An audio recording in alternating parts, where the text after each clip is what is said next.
അവനൻ ബലം അവനെന്റെ സങ്കേതം വിശ്രമം നാൾ തോറും അവനൻ ബലം അവനെന്റെ സങ്കേതം വിശ്രമം നാൾ തോറും അവനെന്റെ സർവവുമേ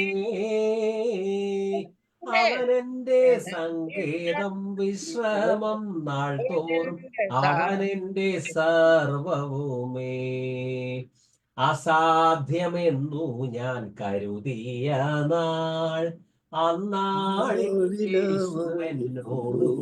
ചൊല്ലി അസാധ്യമെന്നു ഞാൻ കരുതിയ നാൾ അന്നാളിൽ യേശുവെന്നോട്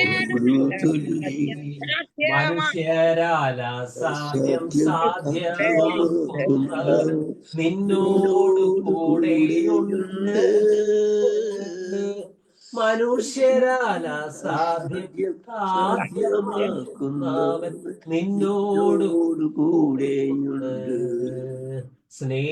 സ്നേഹിതരില്ലെന്നു കരുതിയ നാൾ അന്നാളിനോടു ചൊല്ലി സ്നേഹിതരില്ലെന്നു കരുതിയ നാൾ അന്നാളിനോടു നിത്യമാം സ്നേഹത്താൽ നിന്നെ സ്നേഹിക്കുന്നു നിന്നോടു കൂടെയുണ്ട് നിത്യമാം സ്നേഹത്താൽ നിന്നെ സ്നേഹിക്കുന്നു നിന്നോടു കൂടെയുണ്ട് ബലഹീനനെന്നു ഞാൻ കരുതിയ നാൾ അന്നാളിനോടു ചൊല്ലി ബലഹീനനെന്നു ഞാൻ കരുതിയ നാൾ അന്നാളിനോടു ചൊല്ലി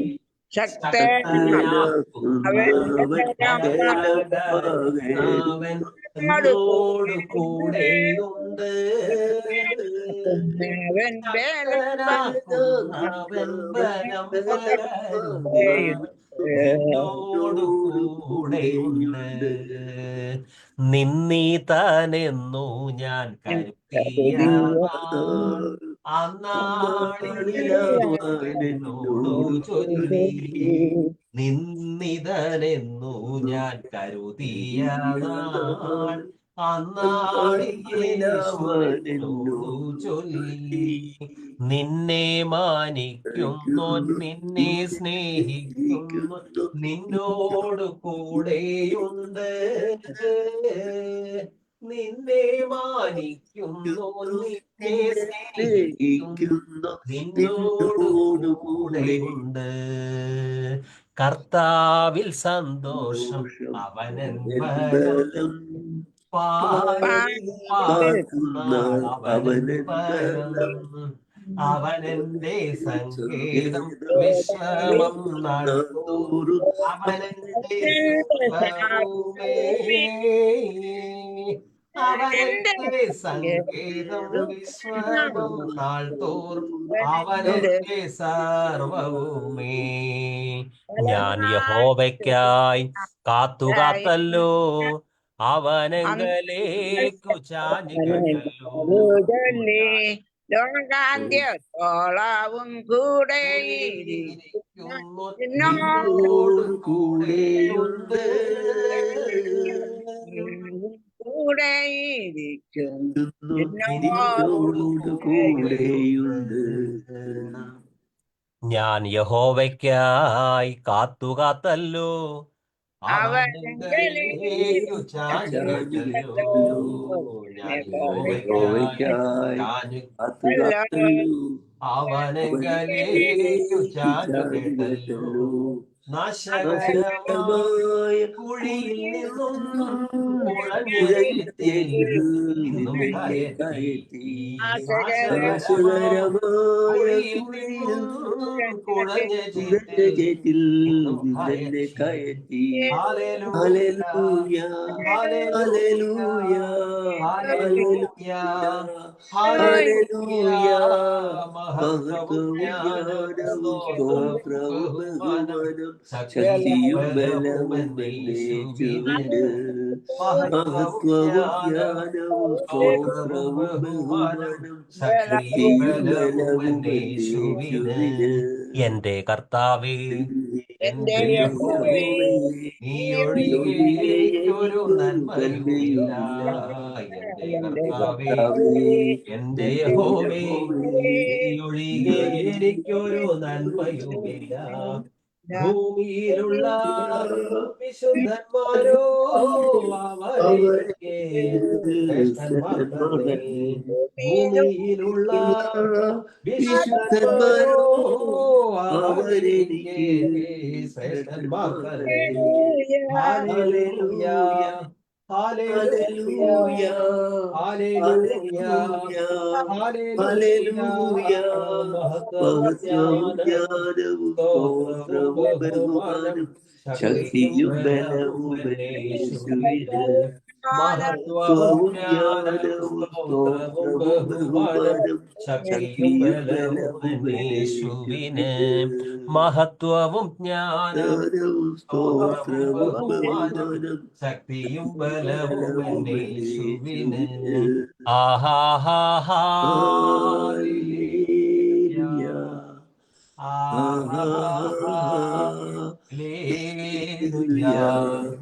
ആഹാഹാഹാലേലൂയ, ഹല്ലേലൂയ, ആഹാഹാഹാലേലൂയ, ആഹാഹാഹാലേലൂയ, ആഹാഹാഹാലേലൂയ, ആഹാഹാഹാലേലൂയ, ആഹാഹാഹാലേലൂയ, ആഹാഹാഹാലേലൂയ. നിൻമഹാ കൃപയ്ക്കായി അങ്ങേ ഞാൻ ഞാൻ സ്തുതിച്ചിടുമെന്നു. മഹാകൃപയ്ക്കായി അങ്ങേ അങ്ങേ ഞാൻ ഞാൻ സ്തുതിച്ചിടുമെന്നു. സ്തുതിച്ചിടുമെന്നു. ജീവനുള്ള കാലത്തോളം വിശുദ്ധ കൈകൾ ഉയർത്തി സിംഹാസനത്തിൽ വസിക്കുന്ന കുഞ്ഞാടിനെ സ്തുതിക്കും ഞാൻ. ജീവനുള്ള കാലത്തോളം വിശുദ്ധ കൈകൾ ഉയർത്തി സിംഹാസനത്തിൽ വസിക്കുന്ന കുഞ്ഞാടിനെ സ്തുതിക്കും ഞാൻ. നീ പരിശുദ്ധൻ, നീ എന്നും സ്തുത്യൻ. ദൈവമേ, നീ മാത്രം യോഗ്യനാം. ആരാധനയും സ്തുതി ബഹുമാനവും സ്വീകരിപ്പാനും നീ യോഗ്യനാം. ആരാധനയും സ്തുതി ബഹുമാനവും സ്വീകരിക്കാനും നീ യോഗ്യനാം. ദൈവപിതാവേ, എന്നുടെ താതൻ നീ ദൂതന്മാരാ പകൽ വാഴ്ത്തിയിടുന്നു.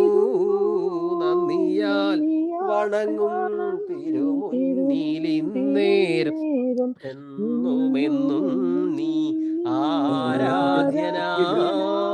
നന്ദിയാൽ വണങ്ങും തിരുമുന്നിലിന്നേരം എന്നുമെന്നും നീ ആരാധ്യനാം. നീ പരിശുദ്ധൻ, നീ എന്നും സ്തുത്യൻ. ദൈവമേ, നീ മാത്രം യോഗ്യനാം. ആരാധനയും സ്തുതി ബഹുമാനവും സ്വീകരിക്കാനും നീ യോഗ്യനാം.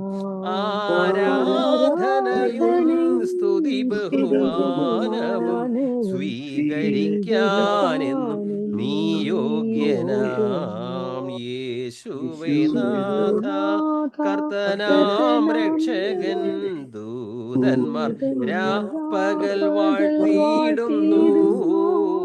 നന്ദിയാൽ വണങ്ങും തിരുമുന്നിൽ നേരം എന്നുമെന്നും നീ ആരാധ്യനാം. നന്ദിയാൽ വണങ്ങും തിരുമുന്നിൽ നേരം എന്നുമെന്നും നീ ആരാധ്യനാം. ശ്രീ പരിശുദ്ധൻ നീ എന്നും സ്തുത്യൻ. ദൈവമേ നീ മാത്രം യോഗ്യനാം.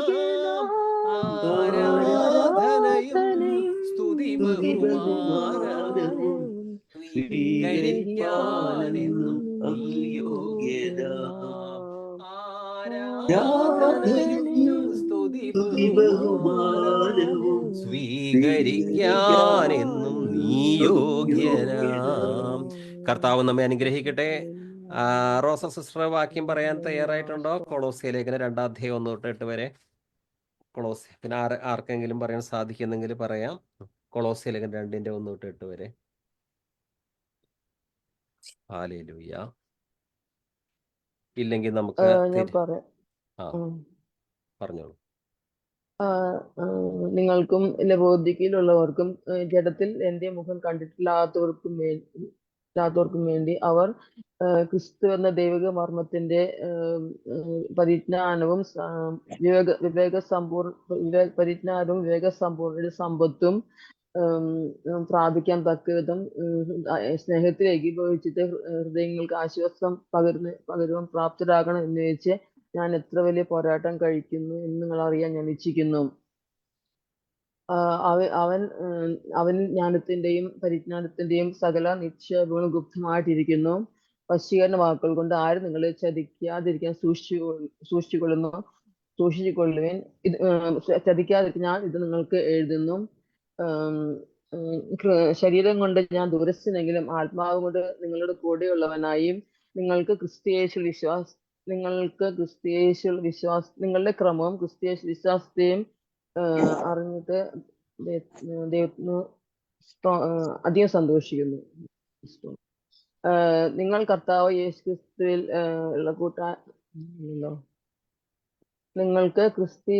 ഉള്ള നിങ്ങൾക്ക് ക്രിസ്തീയേശുള്ള വിശ്വാസത്തെ അവന്റെ കൂട്ടായ്മയിൽ നടക്കുകയും ക്രിസ്തീയേശുള്ള നിങ്ങളുടെ ക്രമവും ക്രിസ്തീയേശുള്ള സ്നേഹത്തെയും കുറിച്ചാണ് അവന്റെ കൂട്ടായ്മ നടക്കുകയും അവനിൽ വരുന്ന ആത്മീയ വർദ്ധന പ്രാപിച്ചും നിങ്ങൾക്ക് ഉപദേശിച്ചു തന്നതിന് ഒത്തവിധം വിശ്വാസത്തിൽ ഉറച്ചും സ്തോത്രത്തിൽ കവിഞ്ഞുമിരിക്കുകയും തത്വജ്ഞാനവും വഞ്ചനയോടും ആരും നിങ്ങളെ കവർന്നു കളയാൻ സൂക്ഷിക്കുവാൻ. അവ മനുഷ്യരുടെ സമ്പ്രദായത്തിനും ലോകത്തിന്റെ ആദ്യ പാഠങ്ങൾ യോജിച്ചതല്ലാതെ ക്രിസ്തുവിന് കുഴപ്പമില്ല. ഇനി ഒന്നുകൂടി ട്രൈ ചെയ്താൽ മതി. കർത്താവിന്റെ പരിശുദ്ധ നാമത്തിന് മഹത്വമുണ്ടാകട്ടെ. എല്ലാ സ്തുതിയും ആരാധനയും സ്തോത്രവും സർവശക്തനായ ദൈവത്തിന് യേശുക്രിസ്തു മുഖാന്തരം അർപ്പിക്കുന്നു. കൊളോസ്യ ലേഖനമാണ് നാം ധ്യാനിച്ചുകൊണ്ടിരിക്കുന്നത്. 2:8. ക്രിസ്തുവിന് യോജിക്കാത്തതും പ്രപഞ്ചത്തിന്റെ മൂലഭൂതങ്ങൾക്കും മാനുഷിക പാരമ്പര്യത്തിനും മാത്രം ചേർന്നതുമായ വ്യർത്ഥ പ്രലോഭനത്തിനും തത്വചിന്തയ്ക്കും ആരും നിങ്ങളെ ഇരയാക്കാതിരിക്കാൻ ശ്രദ്ധിക്കണം. ഇന്ന് പല ക്രിസ്തീയ സഭകളെയും നമ്മൾ നോക്കിയാൽ ഈ കാര്യങ്ങൾ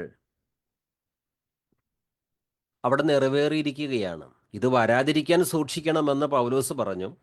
പക്ഷേ ഇന്ന് പല ക്രിസ്തീയ സഭകളിലും ശുശ്രൂഷകന്മാരിലും ഈ പറഞ്ഞത് നിറവേറിക്കഴിഞ്ഞിരിക്കുന്നു. അതെന്താണ്? ക്രിസ്തുവിന് യോജിക്കാത്തതായ പാരമ്പര്യങ്ങളും ഉപദേശങ്ങളും ഇന്ന് പലയിടങ്ങളിലുമുണ്ട്. പ്രപഞ്ചത്തിൻ്റെ മൂലഭൂതങ്ങൾക്കും മാനുഷിക പാരമ്പര്യത്തിനും മാത്രം ചേർന്നതുമായ വചനവിരുദ്ധങ്ങളായ പാരമ്പര്യങ്ങൾ ഇന്ന് പല സഭകളിലും ധാരാളമുണ്ട്.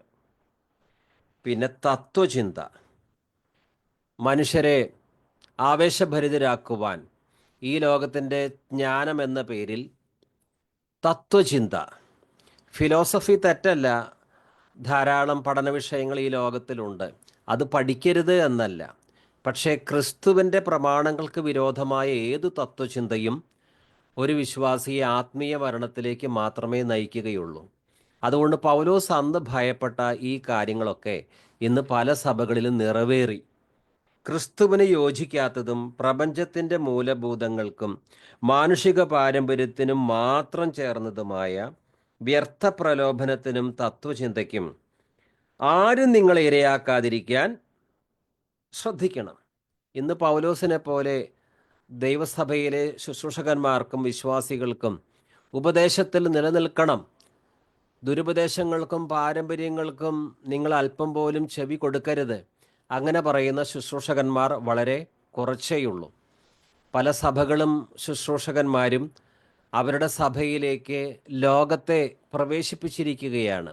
അതുകൊണ്ട് ലോകത്തോട് അനുരൂപമായി അത്തരം സഭകൾ പോകുന്നത് കൊണ്ട് അവിടെ ഈ പറഞ്ഞ മാനുഷിക ട്രഡീഷനും തത്വചിന്തയും പലതുമുണ്ട്. കൊളോസ്യ 2:8 See to it that no one takes you captive through philosophy and empty deception, according to the tradition of men, according to the elementary principles of the world, rather than according to Christ. Elementary principles of world. ഈ ലോകത്തിൻ്റെ elementary principles. ഈ ലോകം ദൈവമാണ് സൃഷ്ടിച്ചത്. പക്ഷേ ഇവിടെ പിശാചിന് സ്വാധീനമുണ്ട്. സകല ലോകവും പിശാചിൻ്റെ അധീനതയിലാണ്. ഗലാത്യ ലേഖനവും ഇത് ദുഷ്ടലോകമെന്ന് പറഞ്ഞിട്ടുണ്ട്. രക്ഷിക്കപ്പെടാത്ത മനുഷ്യരെ നിയന്ത്രിക്കുന്നത് പരിശുദ്ധാത്മാവല്ല. അതിക്രമങ്ങളിലും പാപങ്ങളിലും മരിച്ചു കിടക്കുന്ന വ്യക്തികൾ, അവരാണ് ഇന്ന് ലോകത്തെ നിയന്ത്രിക്കുന്നത്. രക്ഷിക്കപ്പെടാത്ത മനുഷ്യർ അവരുടെ മാനുഷിക ബുദ്ധിയിൽ എന്താണോ വിലയുള്ളത്, ആ ചിന്തയാണ് മറ്റുള്ളവരിൽ അവർ അടിച്ചേൽപ്പിക്കുന്നത്. അതുകൊണ്ട് ദൈവമക്കളുടെ ചിന്താഗതിയല്ല ഈ ലോകത്തെ ഇന്ന് കൺട്രോൾ ചെയ്യുന്നത്. ദുഷ്ടൻ്റെ അധീനതയിൽ കിടക്കുന്ന ലോകത്തെ ദുഷ്ടൻ്റെ സ്വാധീനത്താൽ വശീകരിക്കപ്പെട്ടു പോയ ജനം നിയന്ത്രിക്കുന്നു. അതുകൊണ്ട് ഈ ലോകത്തിൻ്റെ ഉപദേശങ്ങൾ, ആചാരങ്ങൾ, അനുഷ്ഠാനങ്ങൾ അത് ദൈവത്തിൻ്റെ വചനമായ ബൈബിളിന് ചേരുന്നതല്ല. അപ്പസ്തോലനായ പൗലോസ് പറയുന്നത് മാനുഷിക പാരമ്പര്യത്തിനും മാത്രം ചേർന്നതുമായ വ്യർത്ഥ പ്രലോഭനത്തിനും തത്വചിന്തയ്ക്കും. കൊളോസ്യ ലേഖനം 1:28 അപ്പസ്തോലനായ പൗലോസ് ഏതു മനുഷ്യനെയും ക്രിസ്തുവിൽ തികഞ്ഞവനാക്കുവാൻ പ്രബോധിപ്പിക്കുന്നു, പഠിപ്പിക്കുന്നു, സുവിശേഷം പ്രഘോഷിക്കുന്നു. അതിനുവേണ്ടി കർത്താവ് തനിക്ക് കൊടുത്ത ആ ശക്തി മുഴുവൻ ഉപയോഗിക്കുകയാണ്. കാരണം ക്രിസ്തുവിൽ തികഞ്ഞവനാക്കുവാൻ. എന്നാൽ ഒരു സഭയ്ക്കകത്ത് ഈ പറഞ്ഞ കാര്യങ്ങൾ കടന്നു വന്നാൽ ആ ചർച്ചിൽ ആരും പിന്നെ ക്രിസ്തുവിൽ തികഞ്ഞവരാകുകയില്ല. ക്രിസ്തുവിൽ നിന്ന് അകന്നു പോകുകയുള്ളൂ. ക്രിസ്തുവിന് യോജിക്കാത്തതും പ്രപഞ്ചത്തിൻ്റെ മൂലഭൂതങ്ങൾക്കും മാനുഷിക പാരമ്പര്യത്തിനും മാത്രം ചേർന്നതുമായ വ്യർത്ഥ പ്രലോഭനത്തിനും തത്വചിന്തയ്ക്കും ആരും നിങ്ങളെ ഇരയാക്കാതിരിക്കാൻ ശ്രദ്ധിക്കണം. 1-ാം നൂറ്റാണ്ടിലെ സഭകൾ അവ അപ്പസ്തോലന്മാരാൽ, പൗലോസ്, പത്രോസ്, യോഹന്നാൻ, യാക്കോബ് ഇവരാൽ നിയന്ത്രിച്ചിരുന്നത് കൊണ്ട് ഈ തത്വചിന്തയും മാനുഷിക പാരമ്പര്യങ്ങളും സഭയിലേക്ക് കടന്നു വരുവാൻ അവർ അനുവദിച്ചിരുന്നില്ല. അവരുടെ അഭാവത്തിൽ ചില കള്ളപ്രവാചകന്മാരും കള്ള അപ്പസ്തോലന്മാരും വന്നിരുന്നു എന്നുള്ളതല്ലാതെ പൊതുവെ ദൈവത്തിൻ്റെ സഭ അപ്പസ്തോലന്മാരാലാണ് നിയന്ത്രിക്കപ്പെട്ടത്. അപ്പസ്തോലിക ഉപദേശം ദൈവസഭ മുറുകെ പിടിച്ചു. പക്ഷേ 4-ാം നൂറ്റാണ്ടായപ്പോഴേക്കും മാനുഷിക പാരമ്പര്യങ്ങൾ കടന്നു വന്നു. ധാരാളം വിജാതീയ ആചാരങ്ങൾ കടന്നു വന്നു.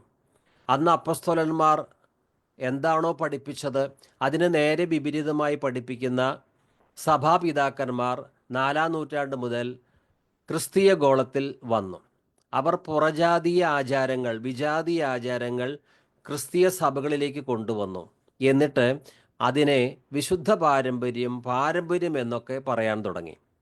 എന്താണോ യേശു ക്രിസ്തുവും അപ്പസ്തോലന്മാരും പഠിപ്പിച്ചത് അതിന് നേരെ വിപരീതമായ വിജാതീയ ആചാരങ്ങളും ട്രഡീഷൻസും കൊണ്ടുവന്ന് ബൈബിൾ മാത്രം പോരാ, നമുക്ക് ഇത്തരത്തിലുള്ള പാരമ്പര്യങ്ങളും വേണം എന്ന് പറഞ്ഞ് സാധുക്കളായ വിശ്വാസികളെ കബളിപ്പിച്ച് അവർ സഭയെ നിയന്ത്രിക്കാൻ തുടങ്ങി. കുറച്ചുകൂടി കഴിഞ്ഞപ്പോൾ ബൈബിൾ വായിക്കാൻ പാടില്ല എന്ന നിയമവും ഒരു പ്രത്യേക സഭയിലെ നേതാക്കൾ കൊണ്ടുവന്നു. മറിയാരാധന വന്നു, മറിയത്തോടുള്ള അപേക്ഷ വന്നു, ശിശുസ്നാനം വന്നു. ഓർമ്മയ്ക്കായി ചെയ്യേണ്ട അപ്പമുറിക്കലിനെ വിശ്വാസികൾ വളരെ ലളിതമായി ഭവനങ്ങളിൽ കർത്താവിൻ്റെ ക്രൂശുമരണത്തെ ഓർമ്മിക്കുവാനായി അർപ്പിച്ചിരുന്ന ഒത്തുകൂടി കർത്തൃമേശ ആചരിച്ചിരുന്നു. അതെല്ലാം പിന്നെ ധാരാളം അനുഷ്ഠാനങ്ങളുടെ ഒരു ചടങ്ങുകളായി മാറി. അങ്ങനെ ഓർമ്മയാചരണം ഒരു ദിവ്യ ബലിയായിട്ട് രൂപാന്തരപ്പെട്ടു. വിജാതീയ മതങ്ങളിൽ ആകാശരാജ്ഞിയുണ്ട്, ത്രിലോകരാജ്ഞിയുണ്ട്, ദൈവത്തിൻ്റെ അമ്മയുണ്ട്. ആ വിജാതീയ മതങ്ങളിൽ കാണുന്ന ആ സങ്കല്പങ്ങളൊക്കെ യേശുവിൻ്റെ അമ്മയുടെ മേൽ അവർ വെച്ചുകിട്ടുകയും പിന്നീട് യേശുവിൻ്റെ അമ്മയെ തമ്പുരാനേക്കാളും വലിയ ഒരമ്മയായി കൊണ്ടു നടക്കുന്ന ഒരവസ്ഥയും ഉണ്ടായി. അത് ഇന്നുമുണ്ട്. അപ്പോൾ വചനത്തിൽ നിലനിൽക്കാതെ, അപ്പസ്തോലിക ഉപദേശത്തിൽ നിലനിൽക്കാതെ മാനുഷിക പാരമ്പര്യത്തിനും ഈ ലോകത്തിൻ്റെ തത്വചിന്തകൾക്കും പ്രാധാന്യം കൊടുത്തപ്പോൾ നഷ്ടപ്പെട്ടത് എന്താണ്? ദൈവത്തിൻ്റെ വചനമാണ്. ഏതെങ്കിലും ഒരു സഭ ദൈവവചനത്തിൽ മുറുകെ പിടിക്കാതെ മാനുഷിക പാരമ്പര്യത്തിൻ്റെ പുറകെ പോയാൽ ആ സഭയ്ക്ക് ക്രിസ്തുവിൽ തികഞ്ഞവരായ പക്വമതികളായ ഉത്തമ ക്രിസ്തു ശിഷ്യന്മാരെ കാഴ്ചവെക്കാൻ പറ്റില്ല.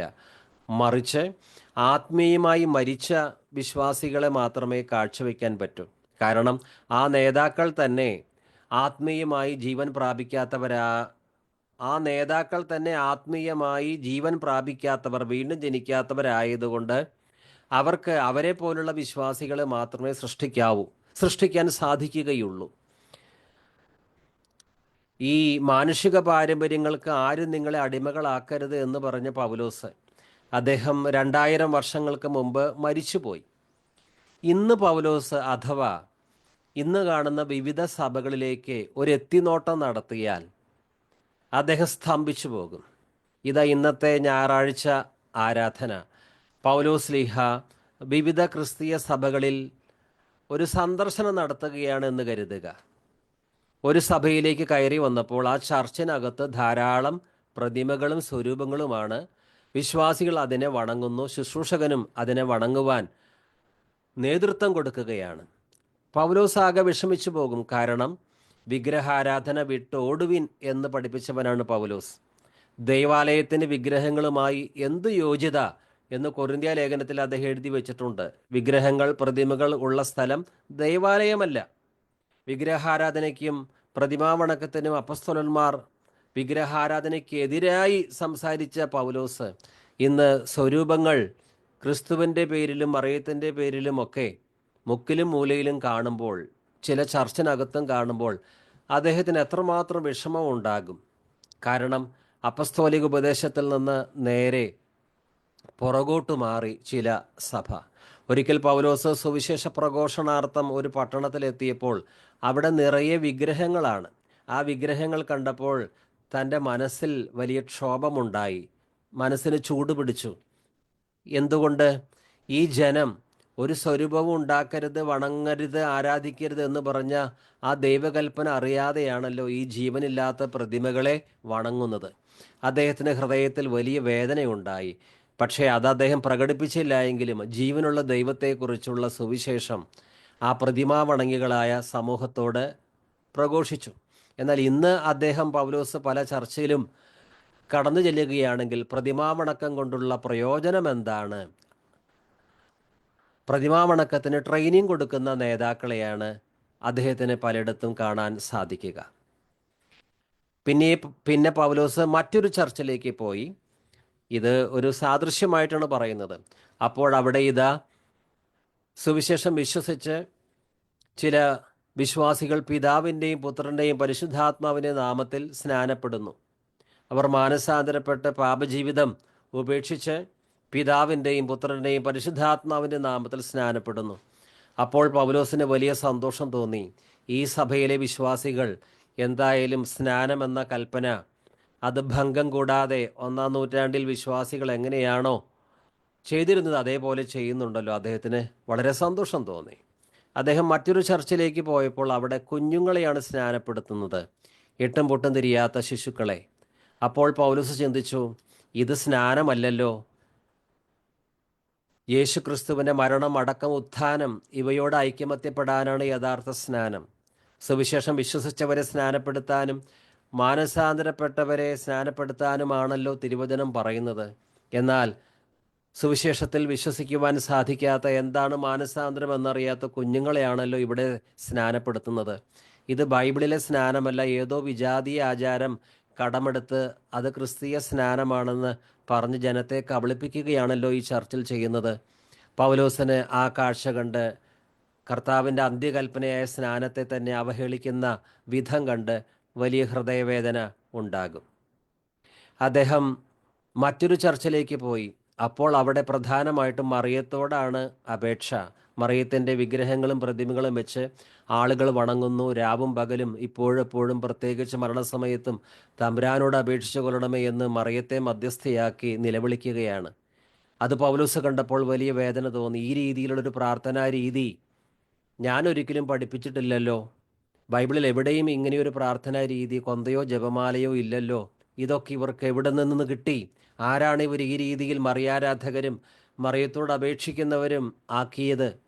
ദൈവത്തിനും മനുഷ്യർക്കും ഇടയിൽ ഒരേ ഒരു മധ്യസ്ഥൻ യേശുവാണ് എന്ന് ഞാൻ തിമോത്തിയസിന് എഴുതിയ ലേഖനത്തിൽ എഴുതിയിരിക്കെ ഈ പാവപ്പെട്ട വിശ്വാസികൾ എന്തുകൊണ്ടാണ് മറിയത്തോട് അപേക്ഷിച്ചു കൊണ്ടിരിക്കുന്നത്? ആരാണ് ഇവരെ ഈ രീതിയിൽ വഴിതെറ്റിച്ചത്?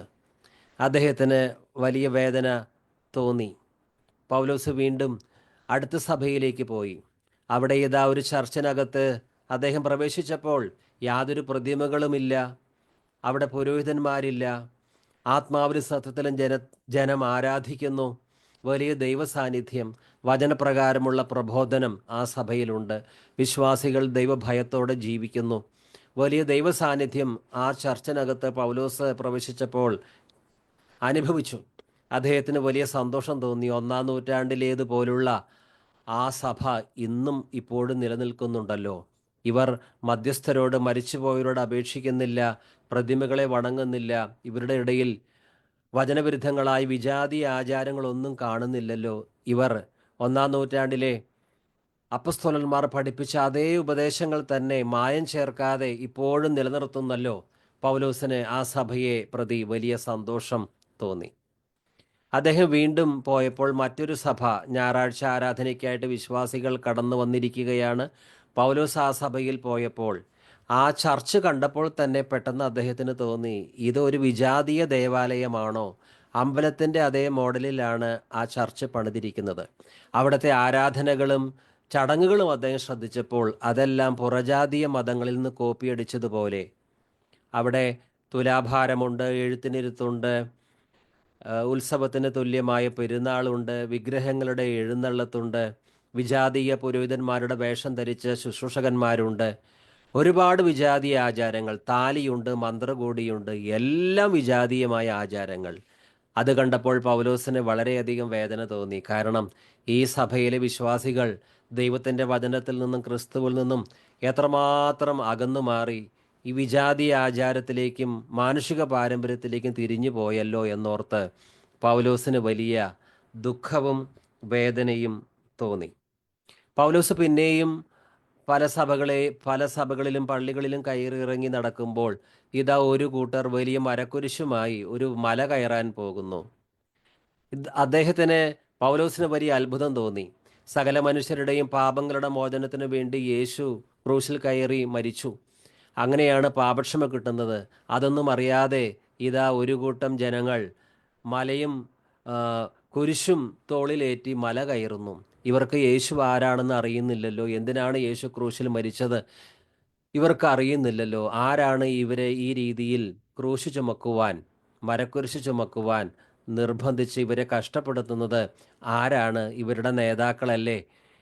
ഈ നേതാക്കൾ ക്രിസ്തുവിൽ നിന്ന് എത്രമാത്രം അകന്നു പോയിരിക്കുന്നു എന്നോർത്ത് പൗലോസിന് വളരെയധികം വിഷമം തോന്നി.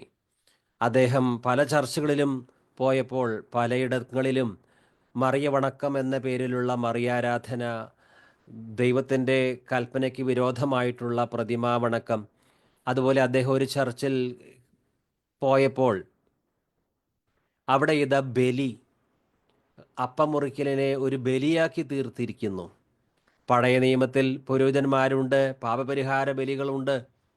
പുതിയ നിയമത്തിൽ യേശു ക്രിസ്തു അതെല്ലാം അവസാനിപ്പിക്കാൻ വേണ്ടിയാണ് കാൽവരി ക്രൂശിൽ മരിച്ചത്.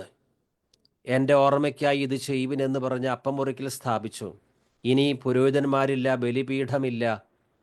എന്നാൽ ഓർമ്മയ്ക്കായി ചെയ്യേണ്ട അപ്പം മുറിക്കലിനെ തന്നെ പാപപരിഹാര ബലിയാക്കി ബലിപീഠവും ബലിവസ്തുവും പുരോഹിതന്മാരും പുരോഹിത വസ്ത്രവും ധൂപം വീശലും മണിയടിയും ഒക്കെ കണ്ടപ്പോൾ അദ്ദേഹത്തിന് വല്ലാത്ത ഹൃദയവേദന തോന്നി. കർത്താവ് കൽപ്പിച്ച അപ്പം മുറിക്കൽ പോലും ഇവർ മായം കലർത്തി മറ്റൊരു ബലിയാക്കി തീർത്തല്ലോ എന്നോർത്ത് വലിയ ഹൃദയവേദന തോന്നി. തുടർന്ന് അദ്ദേഹം മറ്റൊരു ചർച്ചിലേക്ക് പോയി. അവിടെ അപ്പം മുറിക്കൽ വിശ്വാസികൾ ആചരിക്കുകയാണ്.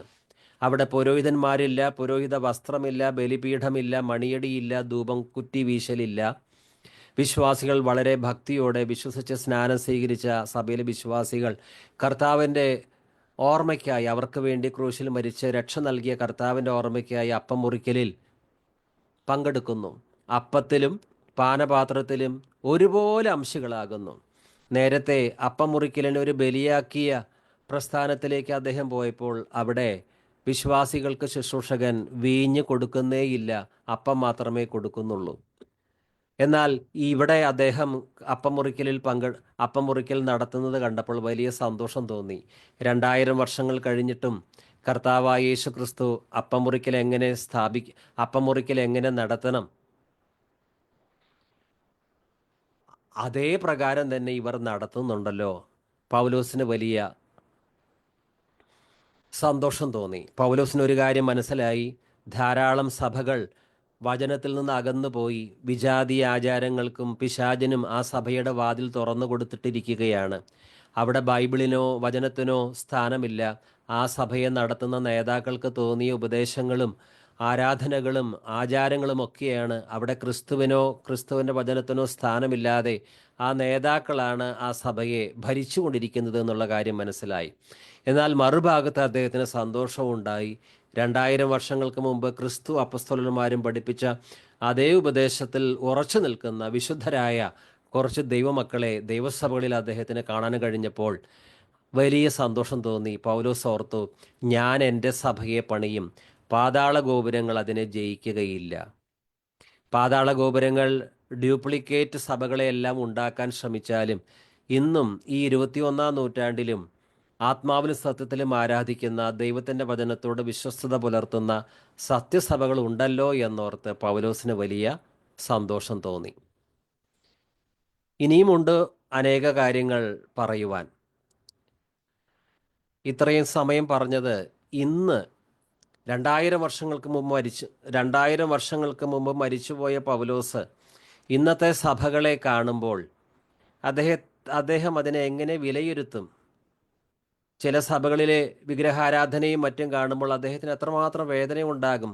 ബൈബിളിനും അവിടുത്തെ വചനങ്ങൾക്ക് ഒട്ടും സ്ഥാനം കൊടുക്കാതെ അപ്പസ്തോലനായ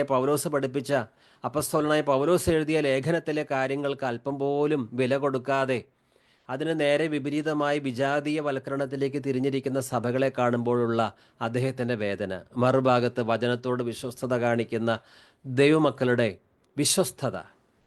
ഇപ്പം 2 രീതിയിലുള്ള, ഒരു ഭാഗത്ത് സന്തോഷം, ഒരു ഭാഗത്ത് അദ്ദേഹത്തിൻ്റെ ഹൃദയത്തിൽ വേദനയും ഉണ്ടായി, സന്തോഷവും ഉണ്ടായി. ഇപ്പോൾ പറഞ്ഞത് നടന്ന കാര്യമല്ല. പൗലോസ് അഥവാ ഇന്നത്തെ സഭകളെ കാണുവാനായി വരികയാണെങ്കിൽ അദ്ദേഹത്തിനുണ്ടാകുന്ന ആ ചിന്തകളെയും ഭാവങ്ങളെയും കുറിച്ച് ഒരു സങ്കല്പം ഒന്ന് പറഞ്ഞത് മാത്രമാണ്. അങ്ങനെ പറയുവാൻ ഇടയാക്കിയ വാക്യം ഇതാണ്, കൊളോസ്യർ 2:8. ക്രിസ്തുവിന് യോജിക്കാത്തതും പ്രപഞ്ചത്തിൻ്റെ മൂലഭൂതങ്ങൾക്കും മാനുഷിക പാരമ്പര്യത്തിനും മാത്രം ചേർന്നതുമായ വ്യർത്ഥ പ്രലോഭനത്തിനും തത്വചിന്തയ്ക്കും ആരും നിങ്ങളെ ഇരയാക്കാതിരിക്കാൻ ശ്രദ്ധിക്കണം. ഇന്ന് പല വിശ്വാസികളെയും ഈ പറഞ്ഞ കാര്യങ്ങൾക്ക് ഇരയാക്കി അവരെ നേരായ വഴിക്ക്, വചനത്തിൻ്റെ വഴിയിലേക്ക് നയിക്കേണ്ട നേതാക്കൾ തന്നെ ഈ വ്യാജമായ പാരമ്പര്യങ്ങൾക്കൊക്കെ ഇരയാക്കി. ഇനി വചനവിരുദ്ധങ്ങളായ മറിയഭക്തിയോ അതുപോലെ തന്നെ പ്രതിമാവണക്കമോ ഒന്നും ചില സഭകളിൽ ഇല്ലായെങ്കിലും പല കാര്യങ്ങളോടും വചനത്തോട് വിശ്വസ്തത പുലർത്തുന്നുവെങ്കിലും വ്യാജ പ്രവചനങ്ങളുണ്ട്, വചനവിരുദ്ധങ്ങളായ പുതിയ നിയമത്തിൽ ഇല്ലാത്ത ദശാംശം പുതിയ നിയമവിശ്വാസികൾ കൊടുക്കണമെന്ന് പറഞ്ഞ് വിശ്വാസികളെ നിർബന്ധിച്ച് പണപ്പിരിവ് പണം അവരിൽ നിന്ന് ഈടാക്കുന്നവരുണ്ട്. വ്യാജ പ്രവചനങ്ങളുണ്ട്. പുതിയ നിയമത്തിൽ നിന്ന് കാര്യമായിട്ടൊന്നും പഠിപ്പിക്കാതെ പഴയ നിയമത്തിന് പ്രാധാന്യം കൊടുത്ത് പ്രത്യേകിച്ച് സങ്കീർത്തനങ്ങൾ മാത്രം എല്ലാ ഞായറാഴ്ചയും പ്രബോധിപ്പിക്കുന്ന സഭകളുണ്ട്. അത്തരം സഭകളിലേക്കൊക്കെ പൗലോസ് വരുമ്പോൾ വന്നാൽ എത്രമാത്രം ഹൃദയവേദന ഉണ്ടാകും. അദ്ദേഹം പഠിപ്പിച്ച 14 ലേഖനങ്ങൾ ഇന്ന് പല സഭകളും ഒരിക്കൽ പോലും പഠിപ്പിക്കുന്നില്ല. അന്ന് പൗലോസ് കാര്യമായി സഭകൾക്ക് എഴുതിയ ലേഖനങ്ങൾ, കൊളോസിയ സഭയ്ക്ക് എഴുതിയ ലേഖനം, അതാണ് നാം പഠിക്കുന്നത്. റോമാ സഭയ്ക്ക് എഴുതിയ ലേഖനം, കൊറിന്ത്യ സഭയ്ക്ക് എഴുതിയ ലേഖനം, എഫേസ്യ സഭയ്ക്ക് എഴുതിയ ലേഖനം, ഗലാത്യ സഭയ്ക്ക് എഴുതിയ ലേഖനം, ഈ ലേഖനങ്ങളെല്ലാം പൗലോസ് പരിശുദ്ധാത്മ പ്രേരിതമായിട്ടാണ് അന്ന് എഴുതിയത്, വിശ്വാസികളുടെ എല്ലാ കാലത്തുമുള്ള വിശ്വാസികളുടെ ആത്മീക വർധനയ്ക്ക്. പക്ഷേ ഈ ലേഖനങ്ങളൊന്നും ഇന്ന് ഒട്ടുമിക്ക സഭകളിലും വചനപ്രകാരം പോകുന്ന സഭകളാണെന്ന് അഭിമാനിക്കുന്ന സഭകളിൽ പോലും കാര്യമായിട്ടൊന്നും പഠിപ്പിക്കുന്നേയില്ല. അവിടെ സങ്കീർത്തനമാണ് മുന്നിൽ നിൽക്കുന്നത് എന്നൊക്കെ കാണുമ്പോൾ അദ്ദേഹത്തിൻ്റെ ലേഖനങ്ങൾ പോലും പുറകോട്ട് വെച്ചിരിക്കുകയാണ്. 40 വർഷം 50 വർഷം കഴിഞ്ഞാലും ചില സഭകളിൽ റോമാലേഖനം മുഴുവനായി പഠിപ്പിക്കാറില്ല, കൊളോസ്യ ലേഖനം പഠിപ്പിക്കാറില്ല. 50 വർഷം കഴിഞ്ഞാലും 60 വർഷം കഴിഞ്ഞാലും വിശ്വാസികൾ പൗലോസ് എഴുതിയ ലേഖനങ്ങൾ എന്താണെന്ന് അവർ കൂടി വരുന്ന സഭയിൽ നിന്ന് അതിനെക്കുറിച്ച് യാതൊരു ഗ്രാഹ്യവും കിട്ടുന്നില്ല. ഇതാണ് വചനത്തെ മുറുകെ പിടിക്കാതെ പാരമ്പര്യത്തിൻ്റെ പുറകെ പോയാൽ. മറിയാരാധന, പ്രതിമാവണക്കം മാറ്റുന്നതൊക്കെ നല്ലതാണ്, ശിശുസ്നാനം മാറ്റി യഥാർത്ഥ സ്നാനം സ്വീകരിക്കുന്നതൊക്കെ നല്ലതാണ്. പക്ഷെ അതൊക്കെ മാറ്റിയാലും ഈ തിരുവചനം, പുതിയ നിയമം ചർച്ചിൽ വേണ്ട പോലെ പഠിപ്പിച്ചില്ല എങ്കിൽ വിശ്വാസികൾ വീണ്ടും പാപത്തിലേക്കും വ്യർത്ഥമായ ഓരോ പാരമ്പര്യങ്ങളുടെ പുറകിലേക്കും പോകും. അങ്ങനെയാണ് സഭാ രാഷ്ട്രീയവും കലഹവും ഭിന്നതയും പണക്കൊതിയും ജഡിക പാപങ്ങളും ഒക്കെ രക്ഷിക്കപ്പെട്ടു എന്ന് അവകാശപ്പെടുന്നവരുടെ ഇടയിൽ തന്നെ ഉണ്ടാകുന്നത്. ഇതിൻ്റെ അപകടം പൗലോസിന് വളരെ നേരത്തെ അറിയാവുന്നതുകൊണ്ട് നാം പഠിക്കുന്ന കൊളോസ്യ ലേഖനം 2-ാം അധ്യായത്തിൽ ദുരുപദേശങ്ങൾ, പാരമ്പര്യങ്ങൾ വിശ്വാസികളിലേക്ക് കയറാതിരിക്കുവാൻ അദ്ദേഹം കർക്കശമായ നിലപാടുകൾ എടുക്കുകയാണ്. അത് ലേഖനത്തിൽ വളരെ വ്യക്തമാക്കിയിട്ടുണ്ട്. കൊളോസ്യ ലേഖനത്തിൽ മാത്രമല്ല, മറ്റു പല ലേഖനങ്ങളിലും. നാം ധ്യാനിക്കുന്നത് കൊളോസ്യ ലേഖനം 2-ാം അധ്യായമാണ്. ക്രിസ്തുവിന് യോജിക്കാത്തതും പ്രപഞ്ചത്തിൻ്റെ മൂലഭൂതങ്ങൾക്കും മാനുഷിക പാരമ്പര്യത്തിനും മാത്രം ചേർന്നതുമായ വ്യർത്ഥ പ്രലോഭനത്തിനും തത്വചിന്തയ്ക്കും ആരും നിങ്ങളെ ഇരയാക്കാതിരിക്കാൻ ശ്രദ്ധിക്കണം. ആരെങ്കിലും നമ്മളെ ഇത്തരത്തിലുള്ള മാനുഷിക പാരമ്പര്യങ്ങൾക്ക് ഇരയാക്കുവാൻ ശ്രമിക്കുന്നുണ്ടോ? അഥവാ ഏതെങ്കിലും മേഖലകളിൽ മാനുഷിക പാരമ്പര്യത്തിനും മാനുഷിക തത്വചിന്തയ്ക്കും നമ്മളെ ഇരയാക്കുവാൻ ആരെങ്കിലും ശ്രമിക്കുന്നുണ്ടോ? അഥവാ നാം ഇരയായിട്ടുണ്ടോ? ഒരുപക്ഷെ നാം കൂടി വരുന്ന സഭകളിൽ നിന്ന് തന്നെ ഇത്തരത്തിലുള്ള കാര്യങ്ങൾക്ക് നാം വിധേയരായിട്ടുണ്ടോ എന്ന് ചെക്ക് ചെയ്യണം. ഒരു ദൈവദാസൻ ഇപ്രകാരം പറഞ്ഞു: God put the church in the world, Satan tries to put the world in the church. ദൈവം ലോകത്തിൽ സഭയെ ആക്കി വെച്ചു, സാത്താൻ ലോകത്തെ സഭയ്ക്കകത്ത് കയറ്റുവാൻ പരിശ്രമിക്കുന്നു. അതാണ് നടന്നുകൊണ്ടിരിക്കുന്നത്. പല സഭകളിലും സാത്താൻ കടന്നു കയറി, സാത്താൻ അവിടെ ഭരണം നടത്താൻ തുടങ്ങി. God put the church in the world. ദൈവം സഭയെ ലോകത്തിലാക്കി വെച്ചു. ഞാൻ എൻ്റെ സഭയെ പണിയും. ക്രിസ്തുവിൻ്റെ സഭ ഈ ലോകത്തിലുണ്ട്. പക്ഷേ സാത്താൻ എന്താണ് ചെയ്യുന്നത്? Satan tries to put the world in the church. അങ്ങനെയാണ് സഭയ്ക്കകത്ത് വചനവിരുദ്ധങ്ങളായ വ്യാജപ്രവചനങ്ങളും ട്രഡീഷൻസും ഒക്കെ കടന്ന് വരുന്നത്. ഇനി നമുക്ക് കൊളോസ്യ ലേഖനം 2:9 പ്രവേശിക്കാം. കൊളോസ്യ ലേഖനം 2:9 ബോബിന സിസ്റ്റർ ഒന്ന് വായിക്കും. കൊളോസ്യർ 2:9. അവനിലല്ലോ ദൈവത്തിന്റെ സർവ്വസമ്പൂർണതയും ദേഹരൂപമായി വസിക്കുന്നത്. നാം കൊളോസ്യ ലേഖനം 2:9 പ്രവേശിക്കുന്നത്. കൊളോസ്യ 2:9.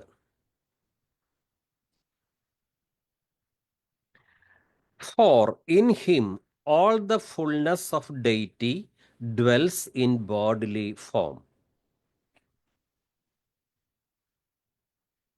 ദൈവത്വത്തിൻ്റെ പൂർണ്ണത മുഴുവൻ അവനിൽ മൂർത്തീഭവിച്ചിരിക്കുന്നു. സത്യവേദ പുസ്തകത്തിൽ നിന്ന് ഒന്നുകൂടി ആ വാക്യം ഒന്ന് വായിക്കാം. കൊളോസ്യ ലേഖനം 2:9. അവനിലല്ലോ ദൈവത്തിന്റെ സർവ്വസമ്പൂർണതയും ദേഹരൂപമായി വസിക്കുന്നത്. കൊളോസ്യ 2:9. അവനിലല്ലോ ദൈവത്തിന്റെ സർവസമ്പൂർണതയും ദേഹരൂപമായി വസിക്കുന്നത്. For in him all the fullness of deity dwells in bodily form. ക്രിസ്തുവിൽ ദൈവത്തിൻ്റെ സർവസമ്പൂർണതയും ദേഹരൂപമായി വസിക്കുന്നു. ദൈവത്തിൻ്റെ ഏതെങ്കിലും ചില നേച്ചർ, സ്വഭാവം, അത് ക്രിസ്തുവിൽ വസിക്കുന്നുവെന്നല്ല, ദൈവത്തിൻ്റെ സർവസമ്പൂർണതയും. For in him all the fullness of deity dwells in bodily form. Yeshu മനുഷ്യനായിട്ടാണ് വന്നത്. പക്ഷേ ആ മനുഷ്യനിൽ for in him all the fullness of deity dwells in bodily form. കാണുമ്പോൾ യേശു ഒരു മനുഷ്യൻ, മറ്റുള്ളവർക്ക് തോന്നിയ ഒരു തച്ചൻ്റെ മകൻ. പക്ഷേ ആ മനുഷ്യനകത്ത് ദൈവത്തിൻ്റെ സർവസമ്പൂർണതയും വസിച്ചിരുന്നു. അതെല്ലാവർക്കും മനസ്സിലാക്കാൻ പറ്റിയില്ല, ശിഷ്യന്മാർക്ക് മനസ്സിലായി. ഇന്നും അങ്ങനെ തന്നെയാണ്. യേശു ഒരു മനുഷ്യനല്ലേ? അതെ. പക്ഷെ ആ മനുഷ്യനിൽ ദൈവത്തിൻ്റെ സർവസമ്പൂർണതയും വസിക്കുന്നുണ്ട്. അതുകൊണ്ട് ജ്ഞാനത്തിന് വേണ്ടിയോ വേറെ എന്തെങ്കിലും സന്തോഷത്തിന് വേണ്ടിയോ ക്രിസ്തുവിന് പുറമെ ഒന്നിൻ്റെയും പുറകെ നമുക്ക് പോകേണ്ട കാര്യമില്ല. കാരണം നമ്മൾ ആരാധിക്കുന്നത് ഒരു കുട്ടി ദൈവത്തെയല്ല. For in him all the fullness of deity dwells in bodily form. അതുകൊണ്ട് ക്രിസ്തുവിൻ്റെ ആ സർവസമ്പൂർണത, അതുകൊണ്ട് ക്രിസ്തുവിൽ ദൈവത്തിൻ്റെ സകല സമ്പൂർണതയും ദേഹരൂപമായി വസിക്കുന്നുണ്ട്. ഇന്ന് ഈ ക്രിസ്തു എവിടെയാണ് വസിക്കുന്നത്? കൊളോസ്യ ലേഖനം 1:27 നമ്മോട് പറയുന്നു, ഈ മഹത്വത്തിൻ്റെ പ്രത്യാശയായ ക്രിസ്തു നിങ്ങളുടെ ഉള്ളിൽ ഇരിക്കുന്നു. അതുകൊണ്ട് നമ്മൾ സംതൃപ്തിക്ക് വേണ്ടിയോ വിജ്ഞാനത്തിന് വേണ്ടിയോ വേറെ എങ്ങോട്ടും പോകേണ്ട കാര്യമില്ല. എല്ലാം ക്രിസ്തുവിലുണ്ട്. കർത്താവാണ് എൻ്റെ ഇടയൻ, എനിക്ക് കുറവുണ്ടാവുകയില്ല. യോഹന്നാൻ എഴുതിയ സുവിശേഷം 1:16 അവൻ്റെ പൂർണ്ണതയിൽ നിന്ന് നാം എല്ലാം കൃപയ്ക്കുമേൽ കൃപ സ്വീകരിച്ചിരിക്കുന്നു. യോഹന്നാന് യേശുക്രിസ്തുവിൻ്റെ ദൈവത്വത്തെക്കുറിച്ച് നന്നായി മനസ്സിലായിട്ടുണ്ട്. യോഹന്നാൻ 1:16 അവൻ്റെ പൂർണ്ണതയിൽ നിന്ന്, യേശുവിൻ്റെ പൂർണ്ണതയിൽ നിന്ന്. എന്താണ് യേശുവിൻ്റെ പൂർണ്ണത? അതാണ് നാം വായിച്ചത്. ദൈവത്വത്തിൻ്റെ പൂർണ്ണത മുഴുവൻ അവനിൽ മൂർത്തീഭവിച്ചിരിക്കുന്നു. അവൻ്റെ പൂർണ്ണതയിൽ നിന്ന് നാം എല്ലാം കൃപയ്ക്കുമേൽ കൃപ പ്രാപിച്ചിരിക്കുന്നു. പല നേതാക്കളും ഈ ലോകത്തിൽ വന്നു, പല പ്രവർത്തനങ്ങളും കാഴ്ചവെച്ച് മരിച്ചുപോയി. പക്ഷേ അവരിൽ ആരിലും, ആ നേതാക്കളിൽ ആരും ആ നേതാക്കളുടെ ശരീരത്തിൽ ദൈവത്തിൻ്റെ സമ്പൂർണത വസിച്ചിരുന്നില്ല. ദൈവത്തിൻ്റെ സകല സമ്പൂർണത പോയിട്ട് ദൈവത്തിൻ്റെ അല്പം നേച്ചറെങ്കിലും സ്വഭാവമെങ്കിലും ആ നേതാക്കളിൽ വസിച്ചിരുന്നില്ല. എന്നാൽ യേശു ക്രിസ്തുവിലാകട്ടെ ദൈവത്തിൻ്റെ സകല സമ്പൂർണതയും ദേഹരൂപമായി വസിച്ചു. ഫിലിപ്പിയ ലേഖനം 2:5 തൊട്ട് വായിക്കുമ്പോൾ, ഫിലിപ്പിയ 2:5 തൊട്ട്, യേശു ക്രിസ്തുവിനുണ്ടായിരുന്ന ഈ മനോഭാവം നിങ്ങളിലും ഉണ്ടാകട്ടെ. ദൈവത്തിൻ്റെ രൂപത്തിലായിരുന്നെങ്കിലും, ആരായിരുന്നു യേശു? ദൈവത്തിൻ്റെ രൂപത്തിലായിരുന്നെങ്കിലും അവൻ ദൈവവുമായുള്ള സമാനത നിലനിർത്തേണ്ട ഒരു കാര്യമായി പരിഗണിച്ചില്ല. തന്നെ ശൂന്യനാക്കിക്കൊണ്ട് ദാസന്റെ രൂപം സ്വീകരിച്ച് മനുഷ്യരുടെ സാദൃശ്യത്തിൽ ആയിത്തീർന്ന് ആകൃതിയിൽ മനുഷ്യനെ പോലെ കാണപ്പെട്ടു. മരണം വരെ, അതേ കുരിശു മരണം വരെ അനുസരണമുള്ളവനായി തന്നെ താഴ്ത്തി. ആകൃതിയിൽ മനുഷ്യനെ പോലെ കാണപ്പെട്ടു. പക്ഷേ ആ കർത്താവ് ആരായിരുന്നു? ദൈവത്തിൻ്റെ രൂപത്തിലായിരുന്നെങ്കിലും ആകൃതിയിൽ കണ്ടാൽ മനുഷ്യൻ തന്നെയാണ്. മനുഷ്യനായി തന്നെ ക്രിസ്തു വരണം. കാരണം മനുഷ്യരായ നമ്മുടെ പാപങ്ങൾക്ക് മോചനം ലഭിക്കണമെങ്കിൽ ക്രിസ്തു തൻ്റെ ശരീരത്തിൽ പീഡകളേറ്റേ പറ്റൂ. അതുകൊണ്ട് മനുഷ്യനായി തന്നെയാണ് ക്രിസ്തു വന്നത്. ക്രിസ്തുവിനൊരു മനുഷ്യ ശരീരം ഉണ്ടായിരുന്നു. പക്ഷേ ആ മനുഷ്യ ശരീരത്തിൽ എന്തുണ്ടായിരുന്നു? For in him all the fullness of deity dwells in bodily form. ദൈവത്തിൻ്റെ സകല സമ്പൂർണതയും ദേഹരൂപത്തിൽ അവനിലല്ലോ വസിക്കുന്നത്. അതുകൊണ്ടാണ് യോഹന്നാൻ അപ്പസ്തോലൻ യേശുവിനെ എൻ്റെ കർത്താവേ, എൻ്റെ ദൈവമേ എന്ന് വിളിച്ചത്. യോഹന്നാൻ 20:26 തൊട്ട് 8 ദിവസങ്ങൾക്ക് ശേഷം വീണ്ടും അവൻ്റെ ശിഷ്യന്മാർ വീട്ടിൽ ആയിരുന്നപ്പോൾ തോമസും അവരോടുകൂടെ ഉണ്ടായിരുന്നു. വാതിലുകൾ അടച്ചിരുന്നു. യേശു വന്ന് അവരുടെ മധ്യത്തിൽ നിന്നുകൊണ്ട് പറഞ്ഞു, നിങ്ങൾക്ക് സമാധാനം. അവൻ തോമസിനോട് പറഞ്ഞു, നിന്റെ വിരൽ ഇവിടെ കൊണ്ടുവരിക, എൻ്റെ കൈകൾ കാണുക. നിന്റെ കൈ നീട്ടി എൻ്റെ പാർശ്വത്തിൽ വയ്ക്കുക. അവിശ്വാസിയാകാതെ വിശ്വാസിയായിരിക്കുക. തോമസ് പറഞ്ഞു, എൻ്റെ കർത്താവേ, എൻ്റെ ദൈവമേ. യേശു കർത്താവും ആണ് ദൈവവുമാണ്. അതുകൊണ്ട് ആരാധനയ്ക്ക് യോഗ്യനാണ്. ദൈവത്തിന് സ്തോത്രം. കൊളോസ്യർ 2:9. ദൈവത്തിൻ്റെ പൂർണ്ണത മുഴുവൻ അവനിൽ മൂർത്തീഭവിച്ചിരിക്കുന്നു. For in him all the fullness of deity dwells in bodily form. Sister Yohannan 14:6 തൊട്ട് 9 വരെ വായിക്കാം. യോഹന്നാൻ 6 മുതൽ 9 വരെ. യേശു അവനോട്, ഞാൻ തന്നെ വഴിയും സത്യവും ജീവനുമാകുന്നു. ഞാൻ മുഖാന്തരമല്ലാതെ ആരും പിതാവിന്റെ അടുക്കൽ എത്തുന്നില്ല. നിങ്ങൾ എന്നെ അറിഞ്ഞുവെങ്കിൽ എന്റെ പിതാവിനെ അറിയുമായിരുന്നു. ഇന്നു മുതൽ നിങ്ങൾ അവനെ അറിയുന്നു, അവനെ കണ്ടുമിരിക്കുന്നു എന്ന് പറഞ്ഞു. ഫിലിപ്പോസ് അവനോട്, കർത്താവേ, പിതാവിനെ ഞങ്ങൾക്ക് കാണിച്ചു തരണമെന്ന്, എന്നാൽ ഞങ്ങൾക്ക് മതി എന്ന് പറഞ്ഞു. യേശു അവനോട്, ഞാൻ ഇത്രകാലം നിങ്ങളോടുകൂടെ ഇരുന്നിട്ടും നീ എന്നെ അറിയുന്നില്ലയോ ഫിലിപ്പോസേ? എന്നെ കണ്ടവർ പിതാവിനെ കണ്ടിരിക്കുന്നു. പിന്നെ പിതാവിനെ ഞങ്ങൾക്ക് കാണിച്ചു തരണം എന്ന് നീ പറയുന്നത് എങ്ങനെ? ദൈവം അടുത്തുകൂടാത്ത വെളിച്ചത്തിൽ വസിക്കുന്നവനാണ്. ആ ദൈവത്തിനടുത്തേക്ക് ഒരു മനുഷ്യൻ എങ്ങനെ നേരിട്ട് ചെല്ലും? മോശയ്ക്ക് പോലും ദൈവത്തെ പൂർണ്ണ തേജസ്സിൽ കാണാൻ പറ്റിയില്ല. അല്പം മാത്രമേ കാണാൻ പറ്റിയുള്ളൂ. അങ്ങനെയുള്ള ദൈവത്തിൻ്റെ അടുത്തേക്ക് സാധാരണക്കാർക്ക് എങ്ങനെ അടുത്ത് ചെല്ലാനായി സാധിക്കും? ഒരിക്കലൊരു ചെറിയ പെൺകുട്ടി അമ്മയോട് പറഞ്ഞു, അമ്മേ, ഞാൻ അമ്മയെ ദൈവത്തെക്കാളും അധികം സ്നേഹിക്കുന്നുണ്ട്. അമ്മ ഞെട്ടിപ്പോയി. മോളെ, നീ എന്താണ് പറയുന്നത്? ദൈവത്തെക്കാളും അധികം നീ അമ്മയെ സ്നേഹിക്കുന്നുവെന്നോ? ഒരിക്കലും പാടില്ല. ദൈവത്തെയാണ് ഒന്നാമത് സ്നേഹിക്കേണ്ടത്. കുട്ടി പറഞ്ഞു, അല്ല, ഞാൻ ദൈവത്തെക്കാളും കൂടുതൽ അമ്മയെയാണ് സ്നേഹിക്കുന്നത്. അമ്മ ചോദിച്ചു, എന്താണ് കാരണം?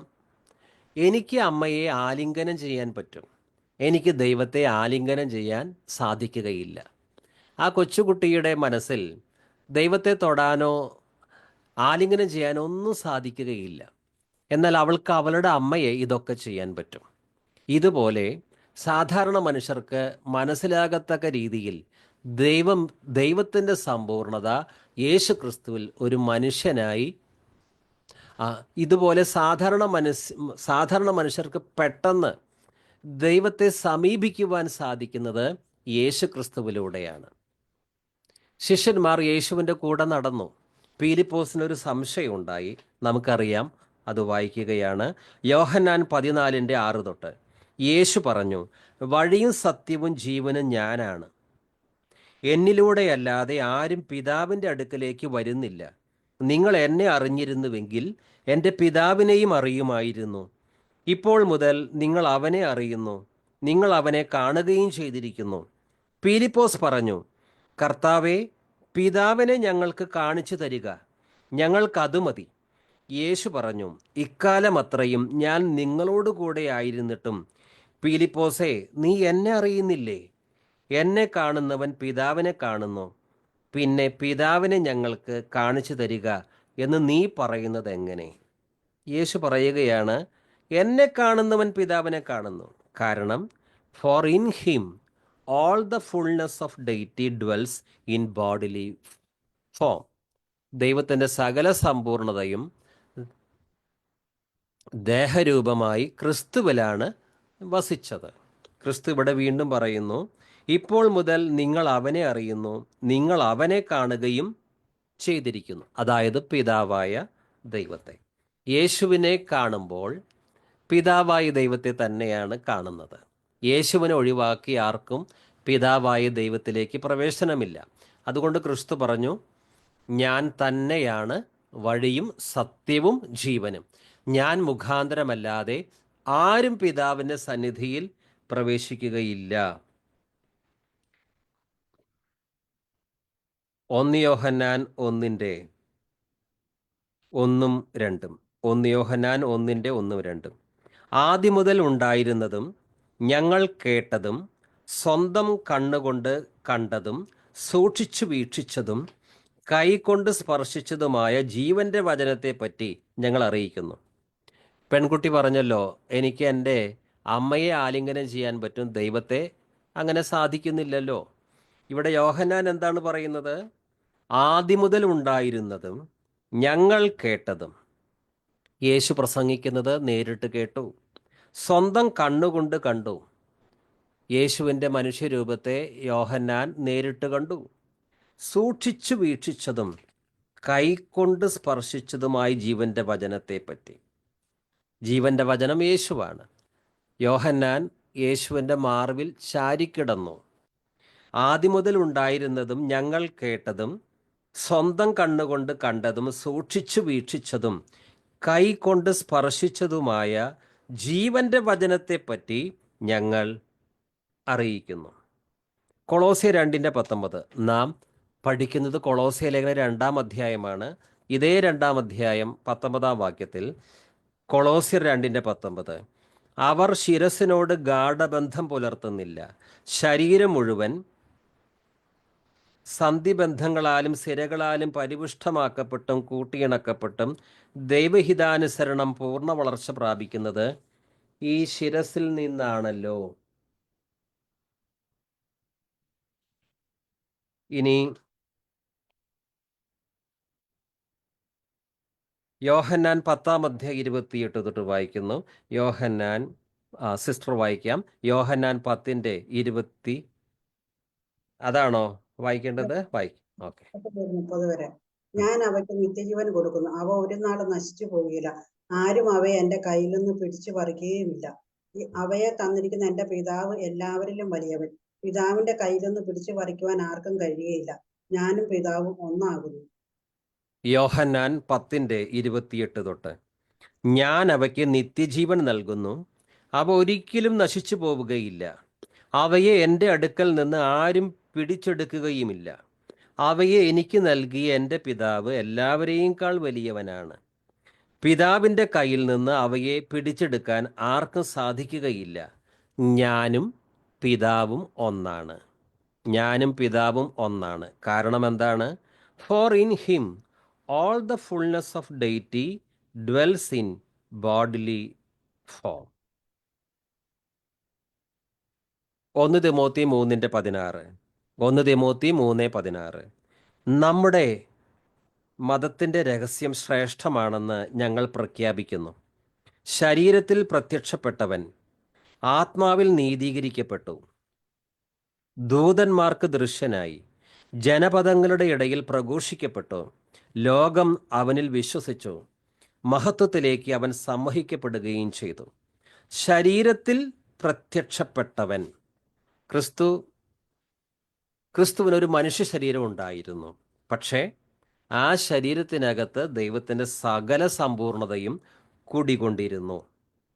യോഹന്നാൻ 10:38. യോഹന്നാൻ 10:38. എന്നാൽ ഞാൻ അവ ചെയ്യുന്നെങ്കിൽ നിങ്ങൾ എന്നിൽ വിശ്വസിക്കുന്നില്ലെങ്കിലും ആ പ്രവൃത്തികളിൽ വിശ്വസിക്കുവിൻ. അപ്പോൾ പിതാവ് എന്നിലും ഞാൻ പിതാവിലും ആണെന്ന് നിങ്ങൾ അറിയുകയും ആ അറിവിൽ നിലനിൽക്കുകയും ചെയ്യും. ഇതൊരറിവാണ്. ജഡരക്തങ്ങളല്ല, ദൈവം തന്നെ വെളിപ്പെടുത്തി തരേണ്ട ഒരറിവ്. അതെന്താണ്? അപ്പോൾ പിതാവ് എന്നിലും ഞാൻ പിതാവിലുമാണെന്ന് നിങ്ങൾ അറിയുകയും ആ അറിവിൽ നിലനിൽക്കുകയും ചെയ്യും.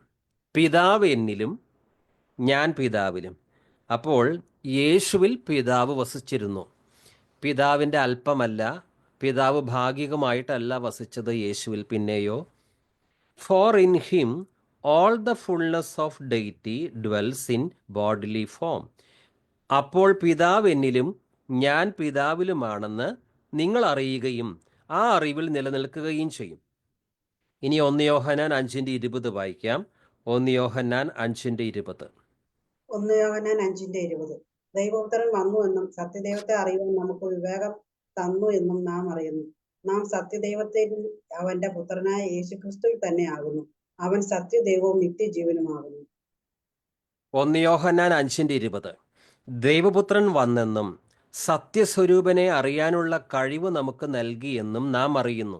നാം ആകട്ടെ സത്യസ്വരൂപനിലും അവിടുത്തെ പുത്രനായ യേശുക്രിസ്തുവിലുമാണ്.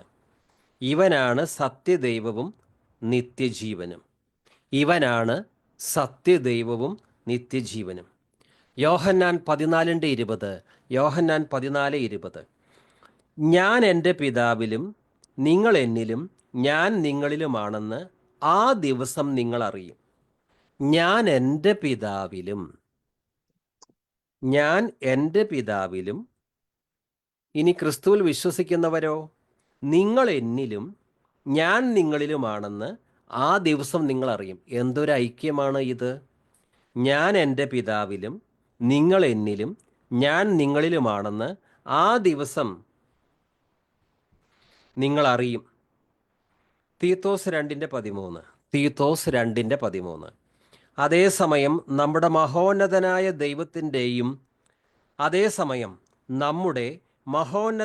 ദൈവത്തിൻ്റെയും രക്ഷകനായ യേശുക്രിസ്തുവിൻ്റെയും മഹത്വം പ്രത്യക്ഷമാകുമ്പോൾ കൈവരാൻ പോകുന്ന അനുഗ്രഹപൂർണമായ പ്രത്യാശയെ നാം കാത്തിരിക്കുകയും ചെയ്യുന്നു.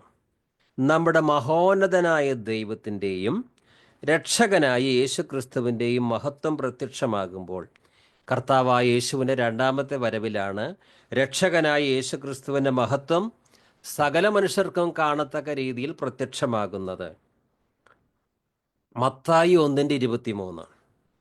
ദൈവം നമ്മോടുകൂടെ എന്നർത്ഥമുള്ള എമ്മാനുവേൽ എന്ന് അവൻ വിളിക്കപ്പെടും എന്ന് കർത്താവ് പ്രവാചകൻ മുഖേന അരുളി ചെയ്തത് പൂർത്തിയാകാൻ വേണ്ടിയാണ് ഇതെല്ലാം സംഭവിച്ചത്.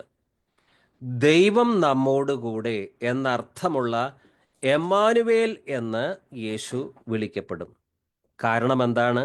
അവനിലല്ലോ ദൈവത്തിൻ്റെ സർവസമ്പൂർണതയും ദേഹരൂപമായി വസിക്കുന്നത്. ഏശയ്യ 7:14. ഏശയ്യ 7:14. അതിനാൽ കർത്താവ് തന്നെ നിനക്ക് അടയാളം തരും. യുവതി ഗർഭം ധരിച്ച് ഒരു പുത്രനെ പ്രസവിക്കും. അവൻ ഇമ്മാനുവേൽ എന്ന് വിളിക്കപ്പെടും. സ്വർഗത്തിൽ യാതൊരു സൃഷ്ടിക്കും ആരാധനയില്ല. ദൂതന്മാർ, കോടാനുകോടി ദൂതന്മാർ സ്വർഗത്തിലുണ്ടെങ്കിലും ആരും ദൂതന്മാരെ ആരാധിക്കുകയില്ല. കാരണം ദൂതന്മാർ സൃഷ്ടികളാണ്. എന്നാൽ യേശുവിനും പിതാവായ ദൈവത്തിനും അവിടെ ആരാധനയുണ്ട്. യേശു സൃഷ്ടിയല്ല, യേശു സൃഷ്ടിക്കപ്പെട്ടവനല്ല. ഒരു സൃഷ്ടിക്ക് ആരാധന കൊടുക്കാൻ പാടില്ല, മാലാഖയെ ആരാധിക്കാൻ പാടില്ല. മാലാഖ ദൈവത്തിൻ്റെ സൃഷ്ടിയാണ്. സ്വർഗത്തിൽ സ്വർഗീയ പിതാവിനും യേശു ക്രിസ്തുവിനും ആരാധനയുണ്ട്. ഈ ഭൂമിയിൽ നമ്മൾ യേശുവിനെയും ആരാധിക്കണം, പിതാവായ ദൈവത്തെയും ആരാധിക്കണം. വെളിപ്പാട് 5:8 തൊട്ട് വായിക്കാം. വെളിപ്പാട് 5:8 തൊട്ട്. വെളിപ്പാട് 5:8 മുതൽ വായിക്കുന്നു. വാങ്ങിയപ്പോൾ 4 ജീവികളും 24 മൂപ്പന്മാരും ഓരോരുത്തരും വീണയും വിശുദ്ധന്മാരുടെ പ്രാർത്ഥന എന്ന ധൂപവർഗം നിറഞ്ഞ പൊൻകലശവും പിടിച്ചുകൊണ്ട് കുഞ്ഞാടിന്റെ മുമ്പാകെ വീണു. പുസ്തകം വാങ്ങുവാനും അതിന്റെ മുദ്ര പൊട്ടിക്കുവാനും നീ യോഗ്യൻ. നീ അറുക്കപ്പെട്ടു. നിന്റെ രക്തം കൊണ്ട് സർവ്വഗോത്രത്തിലും ഭാഷയിലും വംശത്തിലും ജാതിയിലും നിന്നുള്ളവരെ ദൈവത്തിനായി വിലക്കി വാങ്ങി. ഞങ്ങളുടെ ദൈവത്തിന് അവരെ രാജ്യവും പുരോഹിതന്മാരും ആക്കി വെച്ചു. അവർ ഭൂമിയിൽ വാഴുന്നു എന്നൊരു പുതിയ പാട്ട് അവർ പാടുന്നു. പിന്നെ ഞാൻ ദർശനത്തിൽ സിംഹാസനത്തിന്റെയും ജീവികളുടെയും മൂപ്പന്മാരുടെയും ചുറ്റിലും ഏറിയ ദൂതന്മാരുടെ ശബ്ദം കേട്ടു.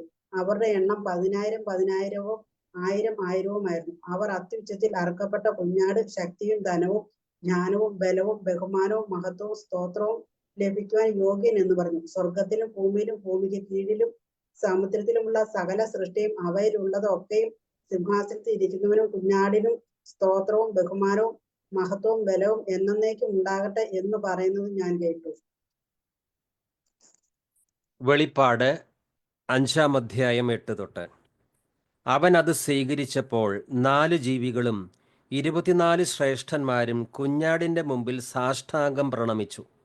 ഓരോരുത്തരും വീണയും വിശുദ്ധരുടെ പ്രാർത്ഥനകളാകുന്ന പരിമളദ്രവ്യം നിറഞ്ഞ സ്വർണ്ണ കലശങ്ങളും കയ്യിലേന്തിയിരുന്നു. ഇവിടെ ഇതാ 4 ജീവികളും 24 ശ്രേഷ്ഠന്മാരും കുഞ്ഞാടിന്റെ മുമ്പിൽ സാഷ്ടാംഗം പ്രണമിച്ചു. അവർ ഒരു നവ്യഗാനം ആലപിച്ചു. പുസ്തകച്ചുരുൾ സ്വീകരിക്കാനും അതിൻ്റെ മുദ്രകൾ തുറക്കാനും നീ യോഗ്യനാണ്. കാരണം നീ വധിക്കപ്പെടുകയും നിന്റെ രക്തം കൊണ്ട് എല്ലാ ഗോത്രത്തിലും ഭാഷയിലും ജനതകളിലും രാജ്യങ്ങളിലും നിന്നുള്ളവരെ ദൈവത്തിനു വേണ്ടി വിലയ്ക്ക് വാങ്ങുകയും ചെയ്തു. നീ അവരെ നമ്മുടെ ദൈവത്തിന് ഒരു രാജ്യവും പുരോഹിതന്മാരുമാക്കി അവൻ ഭൂമിയുടെ മേൽ ഭരണം നടത്തും. പിന്നെ ഞാൻ സിംഹാസനത്തിൻ്റെയും ജീവികളുടെയും ശ്രേഷ്ഠന്മാരുടെയും ചുറ്റും അനേകം ദൂതന്മാരെ കണ്ടു. അവരുടെ സ്വരവും ഞാൻ കേട്ടു. അവരുടെ എണ്ണം 10,000-ങ്ങളുടെ 10,000-ങ്ങളും 1000-ങ്ങളുടെ 1000-ങ്ങളുമായിരുന്നു.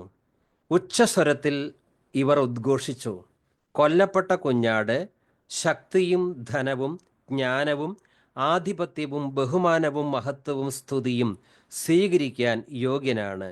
സ്വർഗത്തിലും ഭൂമിയിലും ഭൂമിക്കടിയിലും സമുദ്രത്തിലും ഉള്ള എല്ലാ സൃഷ്ടികളും ഇങ്ങനെ പറയുന്നത് ഞാൻ കേട്ടു. സിംഹാസനസ്ഥനും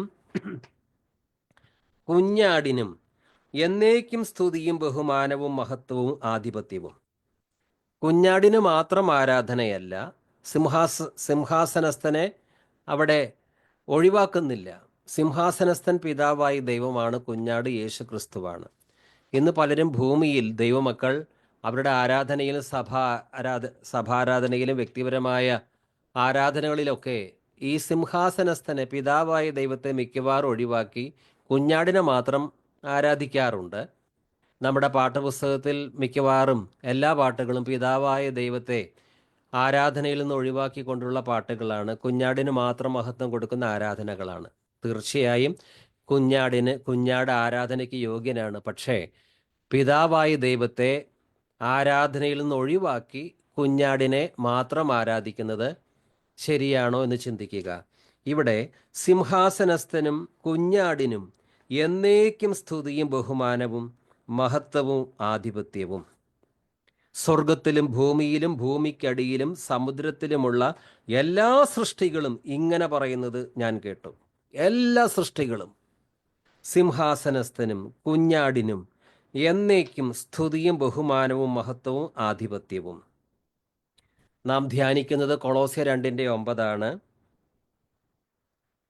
അവനിലല്ലോ ദൈവത്തിൻ്റെ സർവസമ്പൂർണതയും ദേഹരൂപമായി വസിക്കുന്നത്. സുവിശേഷങ്ങളിൽ യേശുക്രിസ്തുവിനെ ശിഷ്യന്മാരും മറ്റുള്ളവരും ആരാധിക്കുന്നത്, നമസ്കരിക്കുന്നത് രേഖപ്പെടുത്തിയിട്ടുണ്ട്. യേശു ദൈവമായതുകൊണ്ടാണ് ആരാധന സ്വീകരിച്ചത്. മത്തായി 2:9 തൊട്ട് രാജാവ് പറഞ്ഞത് കേട്ടിട്ട് അവർ പുറപ്പെട്ടു. കിഴക്ക് കണ്ട നക്ഷത്രം അവർക്ക് മുമ്പേ നീങ്ങിക്കൊണ്ടിരുന്നു. അത് ശിശു കിടക്കുന്ന സ്ഥലത്തിന് മുകളിൽ വന്നു നിന്നു. നക്ഷത്രം കണ്ടപ്പോൾ അവർ അത്യധികം സന്തോഷിച്ചു. അവർ ഭവനത്തിൽ പ്രവേശിച്ച് ശിശുവിനെ അമ്മയായ മറിയത്തോടുകൂടി കാണുകയും അവനെ കുമ്പിട്ട് ആരാധിക്കുകയും ചെയ്തു. നിക്ഷേപപാത്രങ്ങൾ തുറന്ന് പൊന്നും കുന്തിരിക്കവും മീറയും കാഴ്ചയർപ്പിച്ചു. ഈ ജ്ഞാനികൾ അവർ മറിയത്തെ വണങ്ങിയില്ല, മറിയത്തെ ആരാധിച്ചില്ല, കൊണ്ടുവന്ന വിലയേറിയ വസ്തുക്കൾ മറിയത്തിൻ്റെ മുമ്പാകെ കാഴ്ച അർപ്പിച്ചുമില്ല. കാരണം അവർ ജ്ഞാനികളാണ്. അവർക്കറിയാം ദൈവത്തെ മാത്രമേ ആരാധിക്കാവൂ. ഈ ഉണ്ണി യേശു കാണുമ്പോൾ ഒരു ശിശുവാണെങ്കിലും ദൈവത്തിൻ്റെ സകല സമ്പൂർണതയും ദേഹരൂപമായി ഈ ഉണ്ണി യേശുവിൽ വസിക്കുന്നുണ്ട് എന്നുള്ള കാര്യം അവർക്കറിയാം. ഇന്ന് മറിയാരാധകർക്ക് അക്കാര്യം തിരിച്ചറിയാൻ കഴിഞ്ഞിട്ടില്ല. നക്ഷത്രം കണ്ടപ്പോൾ അവർ അത്യധികം സന്തോഷിച്ചു. അവർ ഭവനത്തിൽ പ്രവേശിച്ച് ശിശുവിനെ അമ്മയായ മറിയത്തോടുകൂടി കാണുകയും, അമ്മ അവിടെ ഉണ്ട്, മറിയ അവിടെ ഉണ്ട്, കാരണം ചെറിയ കുഞ്ഞിൻ്റെ അടുത്ത് അമ്മ ഉണ്ടാകുമല്ലോ. പക്ഷേ ആ അമ്മയെ വണങ്ങിയില്ല, അമ്മയ്ക്ക് ഒരു ഗിഫ്റ്റും കൊടുത്തില്ല. ഒന്ന് ചിന്തിക്കൂ, കാരണം ഇവർക്ക് വിവേകമുണ്ട്. അവർ ഭവനത്തിൽ പ്രവേശിച്ച് ശിശുവിനെ അമ്മയായ മറിയത്തോടുകൂടി കാണുകയും, അമ്മയായ മറിയത്തോടുകൂടെ ശിശുവിനെ കണ്ടു, കാരണം ചെറിയ കുഞ്ഞിൻ്റെ അടുത്ത് അമ്മ എപ്പോഴും ഉണ്ടാകുമല്ലോ. പക്ഷേ അവനെ കുമ്പിട്ട് ആരാധിക്കുകയും മറിയത്തെ വണങ്ങിയില്ല, മറിയത്തിന് മുമ്പാകെ തലകുനിച്ചില്ല, മറിയമേ ഞങ്ങൾക്ക് വേണ്ടി അപേക്ഷിക്കണമേ എന്നും പറഞ്ഞില്ല. പിന്നെയോ അവനെ കുമ്പിട്ട് ആരാധിക്കുകയും ചെയ്തു. നിക്ഷേപപാത്രങ്ങൾ തുറന്ന് പൊന്നും കുന്തിരിക്കവും മീറയും മറിയത്തിനല്ല കാഴ്ചയർപ്പിച്ചത്, യേശുവിന് കാഴ്ചയർപ്പിച്ചു. ഇവർ വിജ്ഞാനികളാണ്. ആരെ ആരാധിക്കണം, ആരെ വണങ്ങണം അവർക്ക് നന്നായിട്ട് അറിയാം. മത്തായി 14:30 തൊട്ട്. എന്നാൽ കാറ്റ് ആഞ്ഞടിക്കുന്നത് കണ്ട് അവൻ ഭയന്നു. ജലത്തിൽ മുങ്ങിത്താഴാൻ തുടങ്ങിയപ്പോൾ അവൻ നിലവിളിച്ചു പറഞ്ഞു, കർത്താവേ രക്ഷിക്കണമേ. ഉടനെ യേശു കൈനീട്ടി അവനെ പിടിച്ചുകൊണ്ട് പറഞ്ഞു, അല്പവിശ്വാസി, നീ സംശയിച്ചതെന്ത്? അവർ വഞ്ചിയിൽ കയറിയപ്പോൾ കാറ്റ് ശമിച്ചു. വഞ്ചിയിലുണ്ടായിരുന്നവർ അവനെ ആരാധിച്ചുകൊണ്ട്, സത്യമായി നീ ദൈവപുത്രനാണ് എന്ന് പറഞ്ഞു. ദൈവപുത്രൻ ആരാധനയ്ക്ക് യോഗ്യനാണ്. വഞ്ചിയിലുണ്ടായിരുന്നവർ അവനെ ആരാധിച്ചുകൊണ്ട്, സത്യമായും നീ ദൈവപുത്രനാണ് എന്ന് പറഞ്ഞു. മത്തായി 28:8-9. മത്തായി 28:8-9. അവർ കല്ലറ വിട്ട് ഭയത്തോടും വലിയ സന്തോഷത്തോടും കൂടെ ശിഷ്യന്മാരെ വിവരമറിയിക്കാൻ ഓടി. അപ്പോൾ യേശു എതിരെ വന്ന് അവരെ അഭിവാദനം ചെയ്തു. അവർ അവനെ സമീപിച്ച് പാദങ്ങളിൽ കെട്ടിപ്പിടിച്ച് ആരാധിച്ചു. ഉയർത്തെഴുന്നേറ്റ യേശുവിനെ കെട്ടിപ്പിടിച്ച് ആരാധിക്കുന്നു. അപ്പോൾ യേശു എതിരെ വന്ന് അവരെ അഭിവാദനം ചെയ്തു. അവർ അവനെ സമീപിച്ച് പാദങ്ങളിൽ കെട്ടിപ്പിടിച്ച് ആരാധിച്ചു. 2-ാം സങ്കീർത്തനത്തിൽ ദൈവക്രോധം മാറുവാൻ പുത്രനെ ചുംബിക്കുവാൻ പറഞ്ഞിട്ടുണ്ട്. അവർ അവനെ സമീപിച്ച് പാദങ്ങളിൽ കെട്ടിപ്പിടിച്ച് ആരാധിച്ചു. അടുത്ത വാക്യം ഞാൻ തന്നെ വായിക്കാം. മത്തായി 28:16 തൊട്ട്. മത്തായി 28:16 തൊട്ട്. യേശു നിർദ്ദേശിച്ചതുപോലെ 11 ശിഷ്യന്മാരും ഗലീലയിലെ മലയിലേക്ക് പോയി. അവനെ കണ്ടപ്പോൾ അവർ അവനെ ആരാധിച്ചു. എന്നാൽ ചിലർ സംശയിച്ചു. ആരാധനയ്ക്ക് യോഗ്യനാണോ? സംശയിക്കേണ്ട കാര്യമില്ല. അവനെ കണ്ടപ്പോൾ അവർ അവനെ ആരാധിച്ചു. ലൂക്ക 24:50 തൊട്ട്. ലൂക്ക 24:50 തൊട്ട്. അവൻ അവരെ ബഥാനിയ വരെ കൂട്ടിക്കൊണ്ടുപോയി കൈകൾ ഉയർത്തി അവരെ അനുഗ്രഹിച്ചു കൊണ്ടിരിക്കെ അവൻ അവരിൽ നിന്ന് മറയുകയും സ്വർഗത്തിലേക്ക് സംവഹിക്കപ്പെടുകയും ചെയ്തു. അവർ അവനെ ആരാധിച്ചു. അത്യന്തം ആനന്ദത്തോടെ ജെറുസലേമിലേക്ക് മടങ്ങി. യേശുവിനെ ആരാധിച്ചപ്പോൾ മഹാസന്തോഷം. അവർ അവനെ ആരാധിച്ചു. അത്യന്തം ആനന്ദത്തോടെ ജെറുസലേമിലേക്ക് മടങ്ങി. യോഹന്നാൻ 9:35 തൊട്ട്. യോഹന്നാൻ 9:35 തൊട്ട്. അവർ അവനെ പുറത്താക്കി. ക്രിസ്തു ഒരു അന്ധനെ പുറത്താക്കി. യഹൂദമത നേതാക്കൾ ആ കാഴ്ച പ്രാപിച്ച വ്യക്തിയെ പുറത്താക്കി, ഭ്രഷ്ടനാക്കി. അവർ അവനെ പുറത്താക്കി എന്ന് യേശു കേട്ടു. അവനെ കണ്ടപ്പോൾ യേശു ചോദിച്ചു, മനുഷ്യപുത്രനിൽ നീ വിശ്വസിക്കുന്നുവോ? അവൻ ചോദിച്ചു, കർത്താവേ, ഞാൻ അവനിൽ വിശ്വസിക്കേണ്ടതിന് അവൻ ആരാണ്? യേശു പറഞ്ഞു, നീ അവനെ കണ്ടുകഴിഞ്ഞു. നിന്നോട് സംസാരിക്കുന്നവൻ തന്നെയാണ് അവൻ. കർത്താവേ, ഞാൻ വിശ്വസിക്കുന്നു എന്ന് പറഞ്ഞുകൊണ്ട് അവൻ യേശുവിനെ പ്രണമിച്ചു.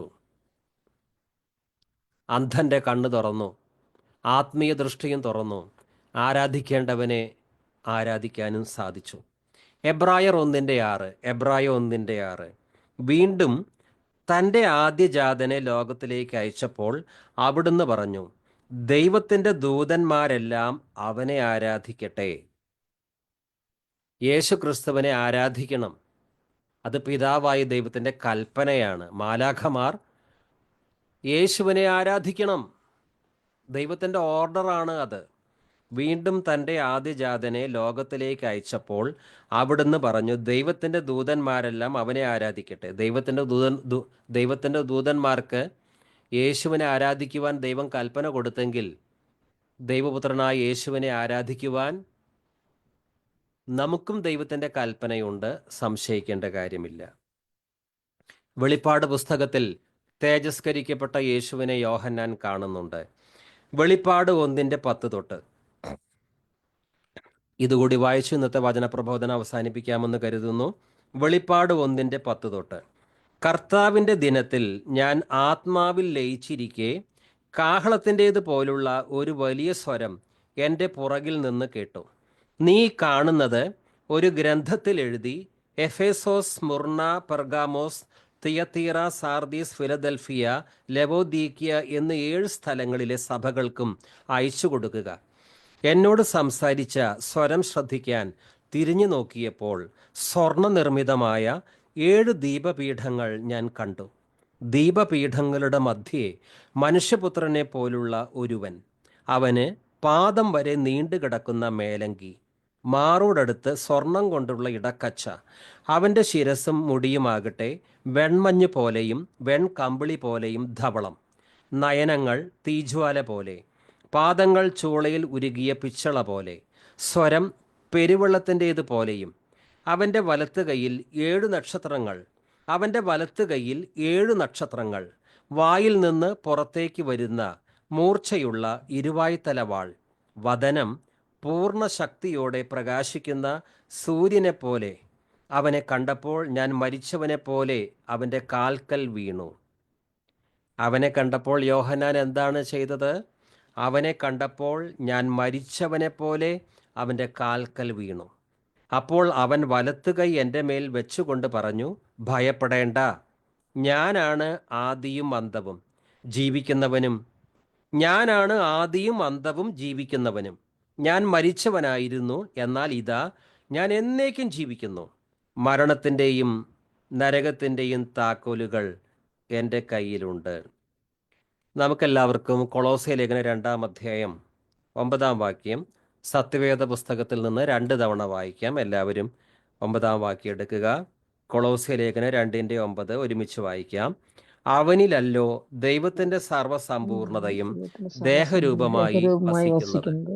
അവനിലല്ലോ ദൈവത്തിന്റെ സർവ്വസമ്പൂർണതയും ദേഹരൂപമായി വസിക്കുന്നത്. ആർക്ക് ഈ കൊച്ചുവാക്യം ആർക്കാണ് കാണാപ്പാഠം പറയാൻ പറ്റുക? അവനിലല്ലോ ദൈവത്തിന്റെ വസിക്കുന്നത്. ഇനി ആർക്ക് പറയാൻ പറ്റും? അവനിലല്ലോ ദൈവത്തിന്റെ സർവ്വസമ്പൂർണതയും ദേഹരൂപമായി വസിക്കുന്നത്. ഇനി ആർക്കെങ്കിലും പറയാൻ സാധിക്കുമോ? ഞാൻ പറയാം. കർത്താവിലല്ലോ ദൈവത്തിന്റെ സർവ്വസമ്പൂർണതയും ദേഹരൂപമായി വസിക്കുന്നത്. ഓക്കെ, ഇനി ആരെങ്കിലും പറയാൻ ട്രൈ ചെയ്യുന്നുണ്ടോ? ഓക്കെ, നമുക്ക് പ്രാർത്ഥിക്കാം. ബോബന സിസ്റ്റർ പ്രാർത്ഥിച്ച് സെബാസ്റ്റ്യൻ ബ്രദർ ആശീർവാദം.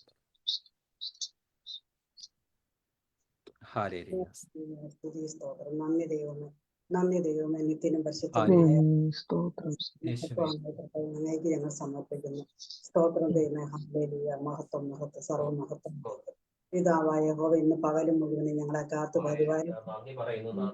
രാത്രിയിൽ അങ്ങയുടെ വചനം പഠിക്കുവാനായിട്ട് ശ്രമിക്കുവാനായിട്ട് ഞങ്ങൾ അങ്ങനെ ആരാധിക്കാൻ മഹത്വപ്പെടുത്തുകയും ചെയ്യുന്നു. സർവ്വമഹത്വം അങ്ങേക്ക്, സ്തുതിയും സ്തോത്രവും അങ്ങേക്ക് അർപ്പിക്കുന്ന കർത്താവേ, ഞങ്ങളുടെ ഈ വചന പഠന ഞങ്ങള് അനുഗ്രഹിക്കുമാറാകണമെന്ന് പ്രാർത്ഥിക്കുന്നു കർത്താവേ. ഞങ്ങളുടെ പരിശുദ്ധാത്മാവിനെ ഞങ്ങളെ നിറയ്ക്കുകയും ചെയ്യുമാറാകണമെന്ന് ശ്രദ്ധ പിതാവേ. സ്തോത്രം. ഞങ്ങളുടെ വചനത്താൽ ഞങ്ങളെ നിറയ്ക്കുമാറാകണമെന്ന് പ്രാർത്ഥിക്കുന്നു കർത്താവേ. സർവ്വമഹത്വം അങ്ങ് എത്ര കരങ്ങളിലേക്ക് ഞങ്ങൾ സമർപ്പിക്കുന്നു. ഭക്തമായ പ്രാർത്ഥനയിലും ആചാരങ്ങളിലും പോകാതെ സത്യദൈവത്തെ ആരാധിക്കാനുള്ള കൃപയും പ്രാർത്ഥിക്കുന്ന കർത്താവ്. അനേകർ അങ്ങയെ വഴിതെറ്റി മറ്റുള്ള ആരാധനയിലേക്ക് മടങ്ങി പോകുന്നു ദൈവമേ. അവരെയെല്ലാം അങ്ങയിലേക്ക് തിരിച്ചു കൊണ്ടുവരാനായിട്ട് ഇടവരുത്തുമാറാകണമെന്ന് പ്രാർത്ഥിക്കുകയും യാചിക്കുകയും ചെയ്യുന്നു. സർവശക്തനായ സ്വർഗീയ പിതാവ്, സർവ്വമഹത്വം അങ്ങേക്ക് അർപ്പിക്കുന്നു. അങ്ങേക്ക് ലഭിക്കേണ്ട ആരാധനയും സ്തുതിയും സ്തോത്രവും മറ്റു കൊത്തുവിഗ്രഹങ്ങളിലും മറ്റ് ആരാധനകളിലൂടെയും നടത്തിക്കൊണ്ടു പോകുന്ന കർത്താവ്. അവരെ അറിയാതെയാണെങ്കിലും അവർ തെറ്റായ വഴിയിലൂടെ സഞ്ചരിച്ചുകൊണ്ടിരിക്കുകയാണ് ദൈവമേ. അവരിലേക്കെല്ലാം അങ്ങ് ഇന്ന് ഞങ്ങൾ ഈ പഠിച്ച വചനങ്ങളെല്ലാം അവരിൽ എത്തുവാനായിട്ടും അവരാ വചനങ്ങൾ വായിക്കുവാനായിട്ടും കൃപ ഉണ്ടാകുമാറാകണം. 2-ാം കൽപ്പന 10 കൽപ്പനകളിൽ 2-ാമത്തെ കൽപ്പന ഒരു വിഗ്രഹം ഉണ്ടാക്കരുത്, ആകാശത്തിൽ ഒരു വിഗ്രഹം ഉണ്ടാക്കരുത് അങ്ങ് തന്നെ പറഞ്ഞിരിക്കുന്നില്ല. മറ്റൊരു കർത്താവ് ഇന്ന് വിഗ്രഹങ്ങൾ ആണ് ഓരോ ആരാധനയിലും ഇരിക്കുന്നത്. വിഗ്രഹങ്ങൾക്കാണ് പ്രാർത്ഥന കൊടുക്കുന്നത്. വിഗ്രഹങ്ങളെ ചുമന്നുകൊണ്ട് നടക്കുന്നതാണ് നേരെ കാണുന്നത്. ദൈവമേ അവരെല്ലാം കർത്താവെ ഞങ്ങൾ അങ്ങേ ഒപ്പിക്കുകയാണ്. കർത്താവെ അവർക്ക് എന്താണ് ചെയ്യേണ്ടതെന്ന് ഞങ്ങൾക്ക് അറിയില്ല. കർത്താവെ അവരെല്ലാം അങ്ങേ തൃക്കരങ്ങളിലേക്ക് സമർപ്പിക്കുന്നു. കർത്താവ് മനസ്സ് മാറുവാനായിട്ട് അവരെ കൃപയുണ്ടാകുമാറാണ് ഞങ്ങൾ പ്രാർത്ഥിക്കുകയും യാചിക്കുകയും അങ്ങേക്ക് മാത്രം കിട്ടേണ്ട മഹത്വവും സ്തുതിയും എല്ലാം മറ്റുള്ളവരിലേക്ക് മറ്റുള്ളവയ്ക്ക് നൽകിക്കൊണ്ടിരിക്കുകയാണ്. ദൈവമേ അവരെ വഴിതെറ്റിക്കുന്നവരാണ് ഇന്ന് ഏറ്റവും കൂടുതലുള്ളത്. പിശാച് അതുകൊണ്ട് സന്തോഷിക്കുകയും ചെയ്യുന്നു എന്ന് ഞങ്ങൾ അറിയും. ദൈവമേ സത്യദൈവമായ ദൈവമേ അങ്ങേക്ക് മാത്രമുള്ളതാണ് ആരാധനയും സർവ്വമഹത്വം. എന്റെ മഹത്വം ഞാൻ മറ്റാർക്കും കൊടുക്കില്ല എന്ന് അങ്ങ് തന്നെ പറഞ്ഞിരിക്കുന്നു. കർത്താവെ വിഗ്രഹിക്കുന്ന ആരാധനയിൽ നിന്ന് ഞങ്ങളെ പോകുന്നവരെ പിന്തിരിപ്പിക്കുമാറാകണമേ എന്ന് പ്രാർത്ഥിക്കുന്ന കർത്താവെ അവർക്ക് അങ്ങയുടെ കൽപ്പന 10 കൽപ്പനകൾ അവരറിഞ്ഞുവെങ്കിൽ ഈ വിഗ്രഹങ്ങളിലേക്ക് വ്യക്തമായ ആരാധനയ്ക്ക് അവർ പോവുകയില്ല. ദൈവമായ യഹോവേ അവരെല്ലാം അങ്ങ് തൃക്കരങ്ങളിലേക്ക് ഞങ്ങൾ സമർപ്പിച്ച് പ്രാർത്ഥിക്കുന്നു. ഇന്ന് ഈ രാത്രിയിൽ ഞങ്ങൾക്ക് കർത്താവെ അങ്ങയുടെ തൃക്കരങ്ങളിൽ ഞങ്ങളെ കാത്തു പരിപാലിച്ച് സുഖമായ ഉറക്കം തന്ന് കാത്തുകൊള്ളുമാറാകണമെന്ന് പ്രാർത്ഥിക്കുന്നു. ഞങ്ങളുടെ കൂട്ടായ്മ അങ്ങ് തൃക്കരങ്ങളിലേക്ക് ഞങ്ങൾ സമർപ്പിക്കുകയാണ്. കർത്താവ് ഇന്ന് കേട്ട വചനം ഞങ്ങളുടെ ജീവിതത്തിൽ പ്രാവർത്തികമാക്കുവാനും മറ്റുള്ളവരെ അതിലേക്ക് പോകുവാനായിട്ട് ഒരു കാലത്ത് ഇടവരുത്തരുത്. ഞങ്ങളെല്ലാം അങ്ങേ അറിഞ്ഞ് പ്രാർത്ഥിക്കുന്നവരാണ്, അങ്ങേ അറിഞ്ഞ് ആരാധിക്കുന്നവരാണ്. എന്തെല്ലാം ബുദ്ധിമുട്ടുകളും സഹനങ്ങളും വന്നാലും കർത്താവെ അങ്ങനെ വിട്ടു ഓടുവാനായിട്ട് ഞങ്ങൾക്ക് ഒരു കാലത്തും അനുവദിക്കില്ല. അങ്ങനെ പോകാൻ ഞങ്ങളെ ഇടവരുത്തരുത്. ശരിക്കും പിതാവേ സ്തോത്രം. പിതാവായ യഹോവേ അങ്ങേ തൃക്കണികളെ ഞങ്ങൾ എല്ലാവരെയും സമർപ്പിക്കുന്നു. അങ്ങയുടെ വചനം ഞങ്ങൾക്ക് സത്യസത്യമായി പറഞ്ഞു തരുന്ന ദൈവദാസ കുടുംബത്തെ അങ്ങേ തൃക്കണികളിലേക്ക് സമർപ്പിക്കുന്നു. കർത്താവെ കേൾക്കുവാനായിട്ട് ഇന്നീ പറഞ്ഞ വചനങ്ങൾ കേൾക്കുവാനായിട്ട് മറ്റുള്ളവർക്ക് അനുഗ്രഹിക്കണമെന്ന് ഞങ്ങൾ പ്രാർത്ഥിക്കുന്നു. ഈ വചനങ്ങളെല്ലാം ഇനിയും അദ്ദേഹം ആയുസ്സും ആരോഗ്യത്തോടും കൂടി മറ്റുള്ളവരിൽ പ്രവചിക്കാനും പ്രബോധിപ്പിക്കാനും ഇടവരുത്തുന്നു. കുടുംബത്തെ ഒരിക്കൽ കൂടി സമർപ്പിച്ച് പ്രാർത്ഥിക്കുന്നു. സമർപ്പിക്കുന്ന കർത്താവെ പ്രാർത്ഥനയും യാചനയും പുത്രന്റെ നാമത്തിൽ ശരിക്കും പിതാവേ. പിതാവായ ദൈവത്തിന്റെ സ്നേഹവും പുത്രനായ യേശു കർത്താവിന്റെ കൃപയും പരിശുദ്ധാത്മാവിന്റെ കൂട്ടായ്മയും സകല വിശ്വരോടുകൂടി ഇരിക്കുമാറാവട്ടെ. നമ്മുടെ കർത്താവായ യേശു ക്രിസ്തു മുഖാന്തരം നമുക്ക് ജയം തന്ന ദൈവത്തിന് മഹത്വം. Hallelujah, hallelujah. കർത്താവേ ദൈവത്തിന് സ്തോത്രം. കർത്താവ് നമ്മെല്ലാവരെയും കൃപയാൽ നിറയ്ക്കുമാറാകട്ടെ. ആമേൻ. ദൈവമേ